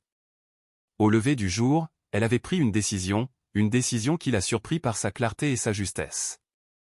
Au petit déjeuner, elle trouva les 3 hommes dans la cuisine, Pierre cuisinant, Jean mettant la table, et Scout supervisant depuis sa place près de la fenêtre. La domesticité de la scène la fit sourire. « Bonjour », la salua chaleureusement Pierre. « Bien dormi ?»« Oui, merci », répondit Manon, acceptant une tasse de café de Jean avec un sourire qui lui rendit prudemment. Les enfants firent irruption quelques instants plus tard, gravitant immédiatement vers Scout pour leur câlin matinal. Le chien reçut leur attention royalement, comme si c'était son dû naturel. Pendant qu'ils mangeaient, Pierre les mit au courant de l'affaire contre Mercé. Pendant la nuit, des agents fédéraux avaient mené des raids coordonnés dans 3 États, arrêtant des membres clés de l'organisation de Mercé. Mercé lui-même avait été appréhendé alors qu'il tentait de fuir le pays. « C'est fini », conclut Pierre, son regard sur Jean. « Vraiment fini cette fois. » Jean hocha la tête une fois, l'importance du moment se reflétant dans ses yeux. « Valérie et Manon peuvent reposer en paix maintenant, » dit-il doucement. Après le petit déjeuner, Pierre annonça qu'il avait des affaires à régler, le processus complexe de transition de son identité d'infiltration à une nouvelle identité légitime. Avant de partir, il s'agenouilla pour dire au revoir à Chloé et Léo, les remerciant d'avoir ramené la joie dans sa maison. « On vous reverra » demanda directement Chloé. Pierre sourit. « Je crois que oui, jeune fille. Plutôt que vous ne le pensez. » À Manon, il dit simplement « Faites confiance à votre instinct », avec un regard significatif vers Jean. Après le départ de Pierre, Jean se retira dans le bureau, vraisemblablement pour digérer le tourbillon de révélations et d'émotions des dernières 24 heures. Manon en profita pour emmener les enfants dehors, où le soleil d'hiver éclatant avait commencé à faire fondre la couche supérieure de neige en une consistance parfaite pour les batailles de boules de neige et les anges dans la neige. Scout les rejoignit, sa forme dorée bondissant joyeusement à travers les congères, s'arrêtant de temps en temps pour vérifier Jean à travers la fenêtre du bureau, comme pour s'assurer que son protégé traitait toujours les événements de manière saine. C'est en milieu d'après-midi que Jean émergea enfin, son expression plus calme que Manon ne l'avait encore jamais vue. Il observa le jeu des enfants pendant quelques instants avant de s'approcher de Manon, assise sur un banc de jardin. « Pierre me dit que la route devrait être dégagée d'ici ce soir, » dit-il en s'asseyant à côté d'elle. « Votre voiture a été réparée et sera livrée ici vers 18 heures. »« C'est une bonne nouvelle, » répondit Manon, bien que son ton manque de conviction. Jean étudia son profil. « Vous n'avez pas l'air particulièrement enthousiaste. » Manon se tourna pour lui faire face, décidant que la franchise était la seule approche sensée après tout ce qu'ils avaient vécu. « J'ai réfléchi, » commença T.L. prudemment, « à Pont-Avet, à nos prochaines étapes. » Et l'incita Jean quand elle hésita. Le poste à Pont-Avet est une bonne opportunité, mais pas unique. Avec mes qualifications, je pourrais trouver un poste d'enseignante dans de nombreux endroits. L'expression de Jean ne révéla rien, mais sa posture était devenue très immobile. « Qu'est-ce que vous voulez dire, Manon ? » « Je veux dire que mes enfants se sentent en sécurité ici. Plus en sécurité qu'ils ne l'ont été depuis des mois. Je veux dire qu'en 3 jours, cet endroit a commencé à ressembler plus à un foyer que n'importe où nous ayons vécu récemment. » Elle prit une profonde inspiration. Et je veux dire que je pense que Scout nous a amenés ici pour une raison qui va au-delà de simplement vous aider, vous et Pierre, à résoudre votre passé. Pierre a mentionné qu'il m'a offert un poste de consultant à Pont-Avet, dit lentement Jean. Je sais, admit Manon. J'ai entendu une partie de votre conversation hier soir. Un faible sourire effleura les lèvres de Jean. Le détective et l'indiscrète. On forme une sacrée paire. On pourrait, convint doucement Manon. Si vous vouliez essayer. Le regard de Jean se posa sur Chloé et Léo, maintenant occupés à apprendre à Scout à les tirer sur une luge improvisée. Vous me connaissez à peine, souligna-t-il. Et j'ai un bagage considérable. Nous avons tous des bagages, contra Manon. Le mien inclut un ex-mari manipulateur et des problèmes de confiance qui pourraient remplir un livre. Elle tendit la main avec hésitation, plaçant sa main sur la sienne.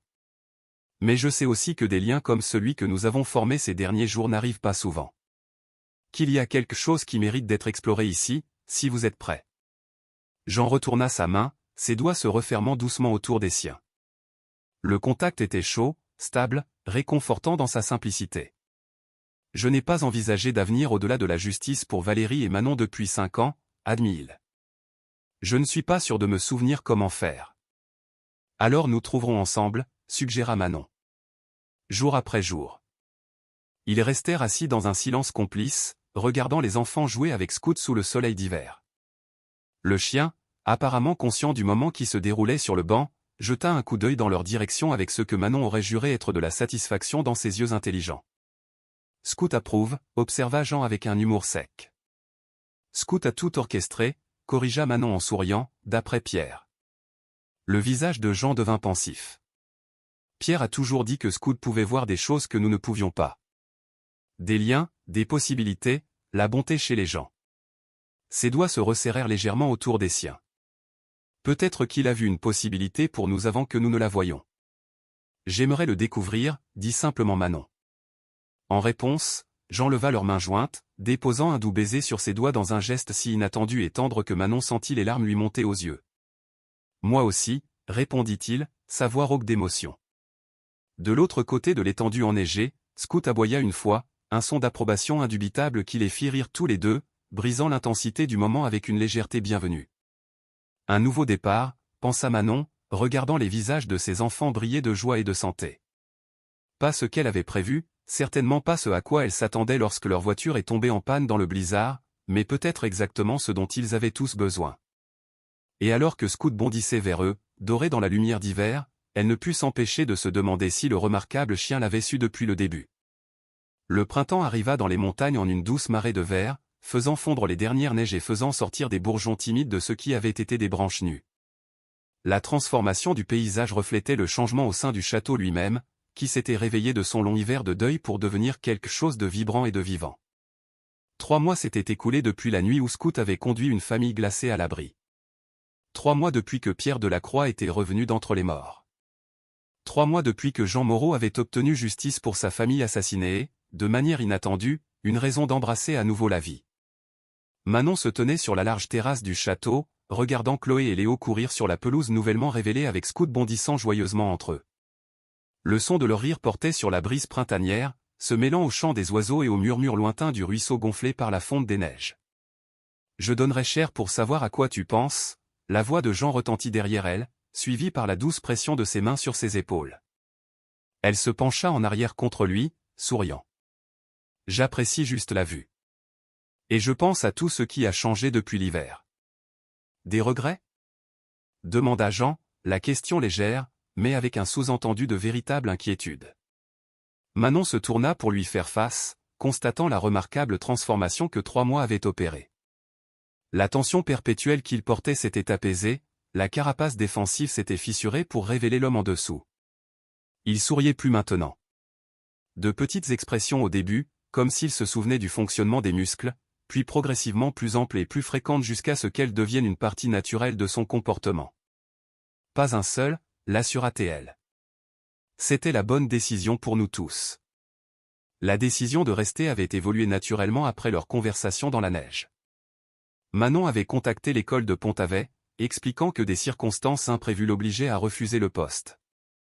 Puis, avec l'aide de Jean et l'influence considérable de Pierre en coulisses, Elle avait obtenu un poste d'enseignante à la petite école locale à 20 minutes du château. La transition n'avait pas été entièrement sans heurts. Chloé et Léo avaient eu besoin de temps pour s'adapter à une nouvelle école en milieu d'année. Jean avait eu du mal au début avec l'immersion soudaine dans la vie de famille après des années de solitude. Manon elle-même avait lutté contre des moments de doute, se demandant si elle avait été imprudente de changer leur plan de manière si radicale sur la base d'un lien formé dans des circonstances extraordinaires. Mais Scout, comme toujours, avait semblé comprendre ce dont ils avaient tous besoin avant eux-mêmes. Le Golden Retriever s'était autoproclamé gardien de leur unité familiale naissante, dormant devant les chambres des enfants, accompagnant Manon dans son trajet vers l'école, et restant une présence stable pour Jean dans les moments où le poids du passé menaçait de submerger la promesse de l'avenir. Pierre a appelé pendant que tu allais chercher les enfants à l'école, dit Jean, la rejoignant à la balustrade de la terrasse. La condamnation finale de Mercé est tombée aujourd'hui. Plusieurs peines à perpétuité, sans possibilité de libération conditionnelle. Manon serra sa main. Comment te sens-tu par rapport à ça? J'en réfléchis à la question. Il y a 5 mois, j'aurais dit que ce n'était pas assez, que rien de moins que la mort de Mercé ne pouvait compenser ce qu'il m'a pris. Son regard dériva vers les enfants qui jouaient en bas. Maintenant, je me trouve reconnaissant que le système juridique ait fonctionné comme il se doit, que la justice ait été rendue sans plus d'effusion de sang. Valérie et Manon seraient fiers de toi, dit doucement Manon, sachant qu'ils pouvaient maintenant entendre leur nom sans tressaillir. Je pense qu'elle le serait, convint Jean, l'acceptation dans sa voix marquant une autre étape de sa guérison. Pierre a suggéré que nous plantions un jardin commémoratif pour elle cet été. Quelque chose de beau qui garde leur mémoire vivante sans consacrer le deuil. Je pense que c'est une merveilleuse idée, dit Manon, imaginant un espace rempli de fleurs et de lumière, un contraste frappant avec le granit froid d'un mémorial traditionnel. Il a aussi mentionné qu'il finalise les papiers pour sa nouvelle identité. Marc Dubois, conseiller en investissement semi-retraité. Une pointe de son ancien humour sec toucha l'expression de Jean. Apparemment, je dois être présenté comme son associé de longue date si quelqu'un demande. Va-t-il vivre ici? Demanda Manon, curieuse de l'arrangement qui avait évolué au cours des derniers mois. Jean secoua la tête. Il a acheté une propriété plus petite à environ 15 km. Il dit que cet endroit est à nous maintenant. À toi, à moi, aux enfants. Et à Scout, bien sûr. Bien sûr, convint Manon avec un sourire, regardant le chien orchestrer un jeu élaboré qui faisait rire les deux enfants aux éclats. C'est lui le vrai chef de famille, après tout. Leur conversation fut interrompue par les enfants qui les appelaient d'en bas, les pressant de descendre voir le nouveau tour de Scout. Main dans la main, ils descendirent les marches de la terrasse jusqu'à la pelouse où Chloé, Léo et Scout attendaient avec impatience. « Regardez ça !» s'exclama Léo, puis se tourna vers le chien. « Scout, trouve les clés de maman. » Sans hésitation, Scout trottina dans la maison par les portes-fenêtres ouvertes, revenant quelques instants plus tard avec le trousseau de clés de Manon délicatement tenu dans sa gueule. « C'est très impressionnant, » reconnut Manon, prenant les clés et récompensant Scout d'une caresse derrière les oreilles. « Bien que j'espère que tu ne lui apprends pas à rapporter des choses qui ne sont pas à lui. » M. Pierre dit que Scout sait toujours ce qui appartient à qui, expliqua Chloé. Il dit que Scout a un sens spécial pour les gens et leurs affaires. M. Pierre a raison sur ce point, convint Jean, son ton chaleureux d'affection pour l'homme mentionné et le chien remarquable. La mention de Pierre rappela à Manon la lettre qui était arrivée ce matin-là, une enveloppe d'aspect officiel du bureau du greffier du comté. Elle l'avait mise de côté pour s'en occuper après l'école, mais l'après-midi chargé l'avait fait sortir de son esprit jusqu'à présent. En parlant d'appartenance, dit-elle, nous devrions vérifier cette lettre du comté. C'est peut-être à propos du transfert de propriété que Pierre a mentionné. Ils se dirigèrent vers l'intérieur, les enfants courant devant avec Scout tandis que Manon et Jean suivaient à un rythme plus mesuré. Le château qui avait autrefois semblé être un mausolée pour Manon bourdonnait maintenant de vie. Des dessins d'enfants ornant des murs autrefois austères, des conforts modernes intégrés parmi les meubles anciens, des fleurs du jardin égayant les rebords de fenêtres. Dans le bureau qui avait été autrefois le sanctuaire de Pierre et plus tard la chambre d'isolement de Jean, Manon récupéra l'enveloppe de son sac. Jean la regarda l'ouvrir, son expression curieuse. C'est l'acte de propriété, confirma-t-elle en parcourant le document. Pierre a transféré la propriété du château et des terres. Elle s'arrêta, surprise. À nous deux, conjointement. Jean hocha lentement la tête. Il a mentionné qu'il envisageait cet arrangement. Il a dit que la maison avait besoin de nous deux. Ma connexion à son passé est ta vision pour son avenir. C'est beaucoup de responsabilités, observa Manon, absorbant encore les implications de posséder une propriété aussi importante avec Jean. Trop ? Demanda-t-il avec précaution. Manon réfléchit à la question, regardant autour d'elle la pièce qui avait été le témoin de tant de leur histoire commune. De la découverte du journal de Pierre à leurs premières conversations honnêtes sur la perte et la possibilité. Non, décida-t-elle en posant l'acte sur le bureau. En fait, ça semble juste. Cet endroit nous a réunis. Maintenant, c'est à nous de décider ce qu'il deviendra. Le sourire de Jean atteignit ses yeux, les ombres qui les avaient hantés si longtemps maintenant remplacées par un espoir prudent. Et qu'est-ce que tu aimerais qu'il devienne ? Un vrai foyer, répondit Manon sans hésitation. Un foyer où les enfants peuvent grandir en se sentant en sécurité et aimés. Où nous pouvons construire quelque chose de durable ensemble. Elle hésita, puis ajouta doucement, ou peut-être, un jour, notre famille pourrait s'agrandir. L'expression de Jean changea. La surprise laissant place à quelque chose de plus profond. Tu veux d'autres enfants ? Je suis ouverte à la possibilité, admit Manon. Si c'est quelque chose que tu pourrais vouloir aussi, un jour. Avant que Jean ne puisse répondre, Scout entra dans le bureau, suivi de Chloé et Léo, qui avaient mis leurs vêtements de jeu. Le chien portait quelque chose dans sa gueule, une petite boîte en velours que Manon ne reconnut pas. Scout a trouvé ça dans ton tiroir, annonça Chloé innocemment. Il a beaucoup insisté pour le sortir. Le visage de Jean enregistra le choc, suivi de la résignation et enfin de l'amusement. Je vois que Scout a décidé du moment, dit-il sèchement, acceptant la boîte de la gueule douce du chien. Le moment pourquoi ? Demanda Manon, bien qu'un soupçon flottant ait déjà pris racine dans sa poitrine. Plutôt que de répondre directement, Jean se tourna vers les enfants. Est-ce que ça vous irait que votre maman et moi rendions notre famille officielle ? Demanda-t-il, son ton sérieux mais doux. Que je fasse partie de votre famille de manière permanente ? Les yeux de Chloé s'écarquillèrent de compréhension. Tu veux dire, comme se marier ? Exactement comme ça, confirma Jean. Si votre maman est d'accord, bien sûr. Léo considéra cela avec la franchise d'un enfant de 5 ans. Tu serais notre papa alors ? Pas pour remplacer votre père, clarifia soigneusement Jean. Mais comme une autre personne qui vous aime et veut t'aider à prendre soin de vous. Comme un papa en plus. Je pense que ce serait bien, décida Léo après un moment de réflexion. Scout t'aime beaucoup, et c'est un très bon juge de caractère. Un grand compliment, en effet. Jean sourit, puis se tourna vers Chloé pour son verdict. La fillette de 7 ans l'étudia avec une maturité surprenante. Tu rends maman heureuse, observa-t-elle. Et tu racontes de bonnes histoires, et tu ne cries jamais, même quand tu es contrarié. Je vote oui. L'expression de Jean s'adoucit de gratitude avant qu'il ne se tourne enfin vers Manon, qui avait regardé l'échange avec une émotion croissante. J'avais prévu de faire ça de manière plus formelle, admit-il en ouvrant la boîte en velours pour révéler une bague de fiançailles vintage avec un modeste diamant flanqué de saphir. C'était la bague de sa grand-mère. Pas particulièrement précieuse, mais très aimée. Elle est magnifique, chuchota Manon, les larmes menaçant de couler. Jean prit sa main, la sienne remarquablement stable. Je sais que notre début a été inhabituel, que la plupart des gens diraient que 3 mois, c'est trop tôt pour prendre ce genre d'engagement. Mais je pense que quand on a vécu le genre de perte que nous avons tous les deux vécu, on apprend à reconnaître une connexion authentique quand on la trouve. Il prit une profonde inspiration, ses yeux ne quittant jamais les siens.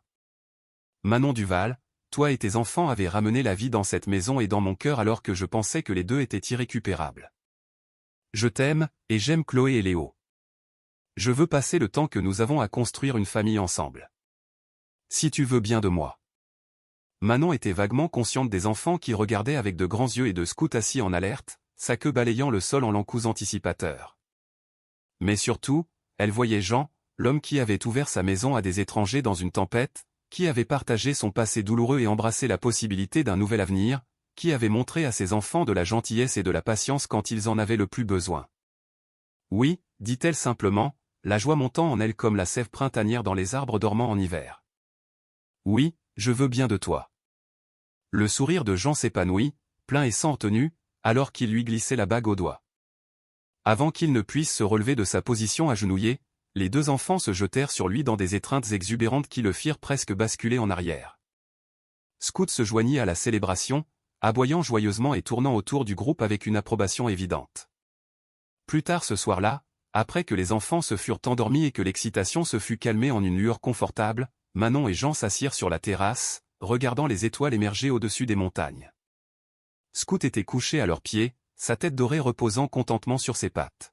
« Avais-tu prévu de faire ta demande aujourd'hui » demanda Manon, admirant comment la bague vintage captait la douce lumière extérieure.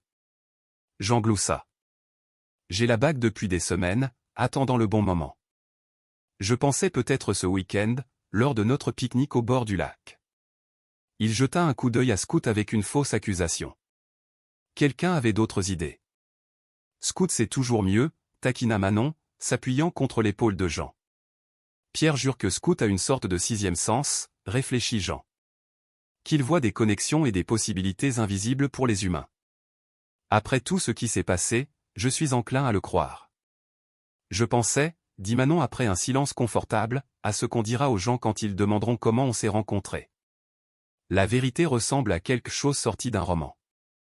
Peut-être dirons-nous simplement qu'un ami commun nous a présenté, suggéra Jean, caressant la fourrure dorée de Scout de sa main libre. Ce n'est pas tout à fait inexact. Manon sourit de la litote. Un ami commun qui a sauvé ma famille de la mort par le froid, nous a conduits à ta porte, a aidé à résoudre un mystère de 5 ans, puis a décidé que nous devions nous marier. Quand on le présente comme ça semble assez tiré par les cheveux, admit Jean, ses yeux se plissant d'amusement. Bien que Pierre dirait que c'est exactement le genre de miracle silencieux dans lequel Scout s'est toujours spécialisé. Comme pour reconnaître son rôle central dans leur histoire, Scout leva la tête, ses yeux intelligents se déplaçant entre eux avec une satisfaction indubitable avant de se réinstaller dans sa position confortable. « Penses-tu qu'il l'a su depuis le début » s'étonna Manon. Dès cette première nuit dans la tempête, est-ce qu'il planifiait déjà ça ? Elle fit un geste entre eux et vers le château maintenant transformé en leur maison commune. J'ai arrêté de remettre en question les intentions de Scout, répondit Jean avec une résignation affectueuse. Mais oui, je soupçonne qu'il a reconnu quelque chose en toi, en vous trois, dont j'avais besoin avant de le savoir moi-même.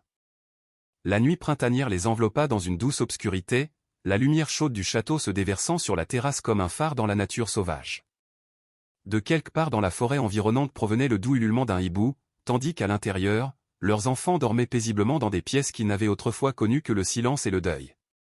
Je ne m'attendais jamais à ça, confessa doucement Manon. Quand nous avons laissé notre ancienne vie derrière nous, je pensais que le mieux que je pouvais espérer était la sécurité et la stabilité pour les enfants. Je n'ai jamais imaginé trouver un foyer, termina Jean quand elle s'interrompit. Un partenariat. Une chance de construire quelque chose de nouveau à partir des morceaux brisés de ce qui a précédé. Tout ça, convint Manon, tournant son visage vers le sien. Merci de nous avoir laissé entrer cette nuit-là. Remercie Scout, corrigea doucement Jean. J'étais prêt à vous renvoyer directement dans la tempête. Eh bien alors, rectifia Manon en se penchant pour caresser les oreilles soyeuses du chien. Merci, Scout, pour ton intuition extraordinaire et ton insistance têtue. Scout frappa une fois sa queue contre le sol de la terrasse en signe de reconnaissance, ses yeux fermés de contentement. Alors que le bras de Jean se resserrait autour de ses épaules, Manon réfléchit à l'extraordinaire chaîne d'événements qui les avait conduits à ce moment. Une fuite désespérée d'un passé malheureux, une rencontre quasi fatale avec la fureur de la nature, le sauvetage par un chien remarquable, et la découverte d'un havre qui était devenu un foyer. La vie suivait rarement les chemins que l'on attendait, réalisa-t-elle. Parfois, un mauvais virage, une voiture en panne, une tempête déchaînée pouvait vous mener exactement là où vous étiez censé être depuis le début. Et parfois, il fallait la sagesse d'un chien au cœur d'or pour reconnaître les possibilités que les humains, avec toute leur complexité et leur peur, pourraient autrement manquer. À l'intérieur du château qui avait été témoin de tant de douleur et de renouveau, deux enfants qui avaient connu l'instabilité dormaient maintenant en sécurité, sachant qu'ils étaient chéris. Dehors, sous la vaste voûte étoilée, deux adultes qui avaient connu une perte profonde embrassaient le cadeau inattendu d'une seconde chance. Et entre eux, Scout, conscience loyale, ange gardien sous forme canine, veillait, sa mission magnifiquement, parfaitement accomplie. Le week-end suivant, Pierre vint dîner, sa nouvelle identité de Marc Dubois lui allant confortablement. Il apporta des cadeaux pour les enfants et une bouteille de champagne pour célébrer les fiançailles, mais ses yeux s'illuminèrent le plus vivement à la vue de Scout l'accueillant à la porte avec une joie indubitable. « Tu as bien travaillé, mon vieil ami », entendit Manon le murmurer au chien alors qu'il se promenait dans le jardin après le dîner.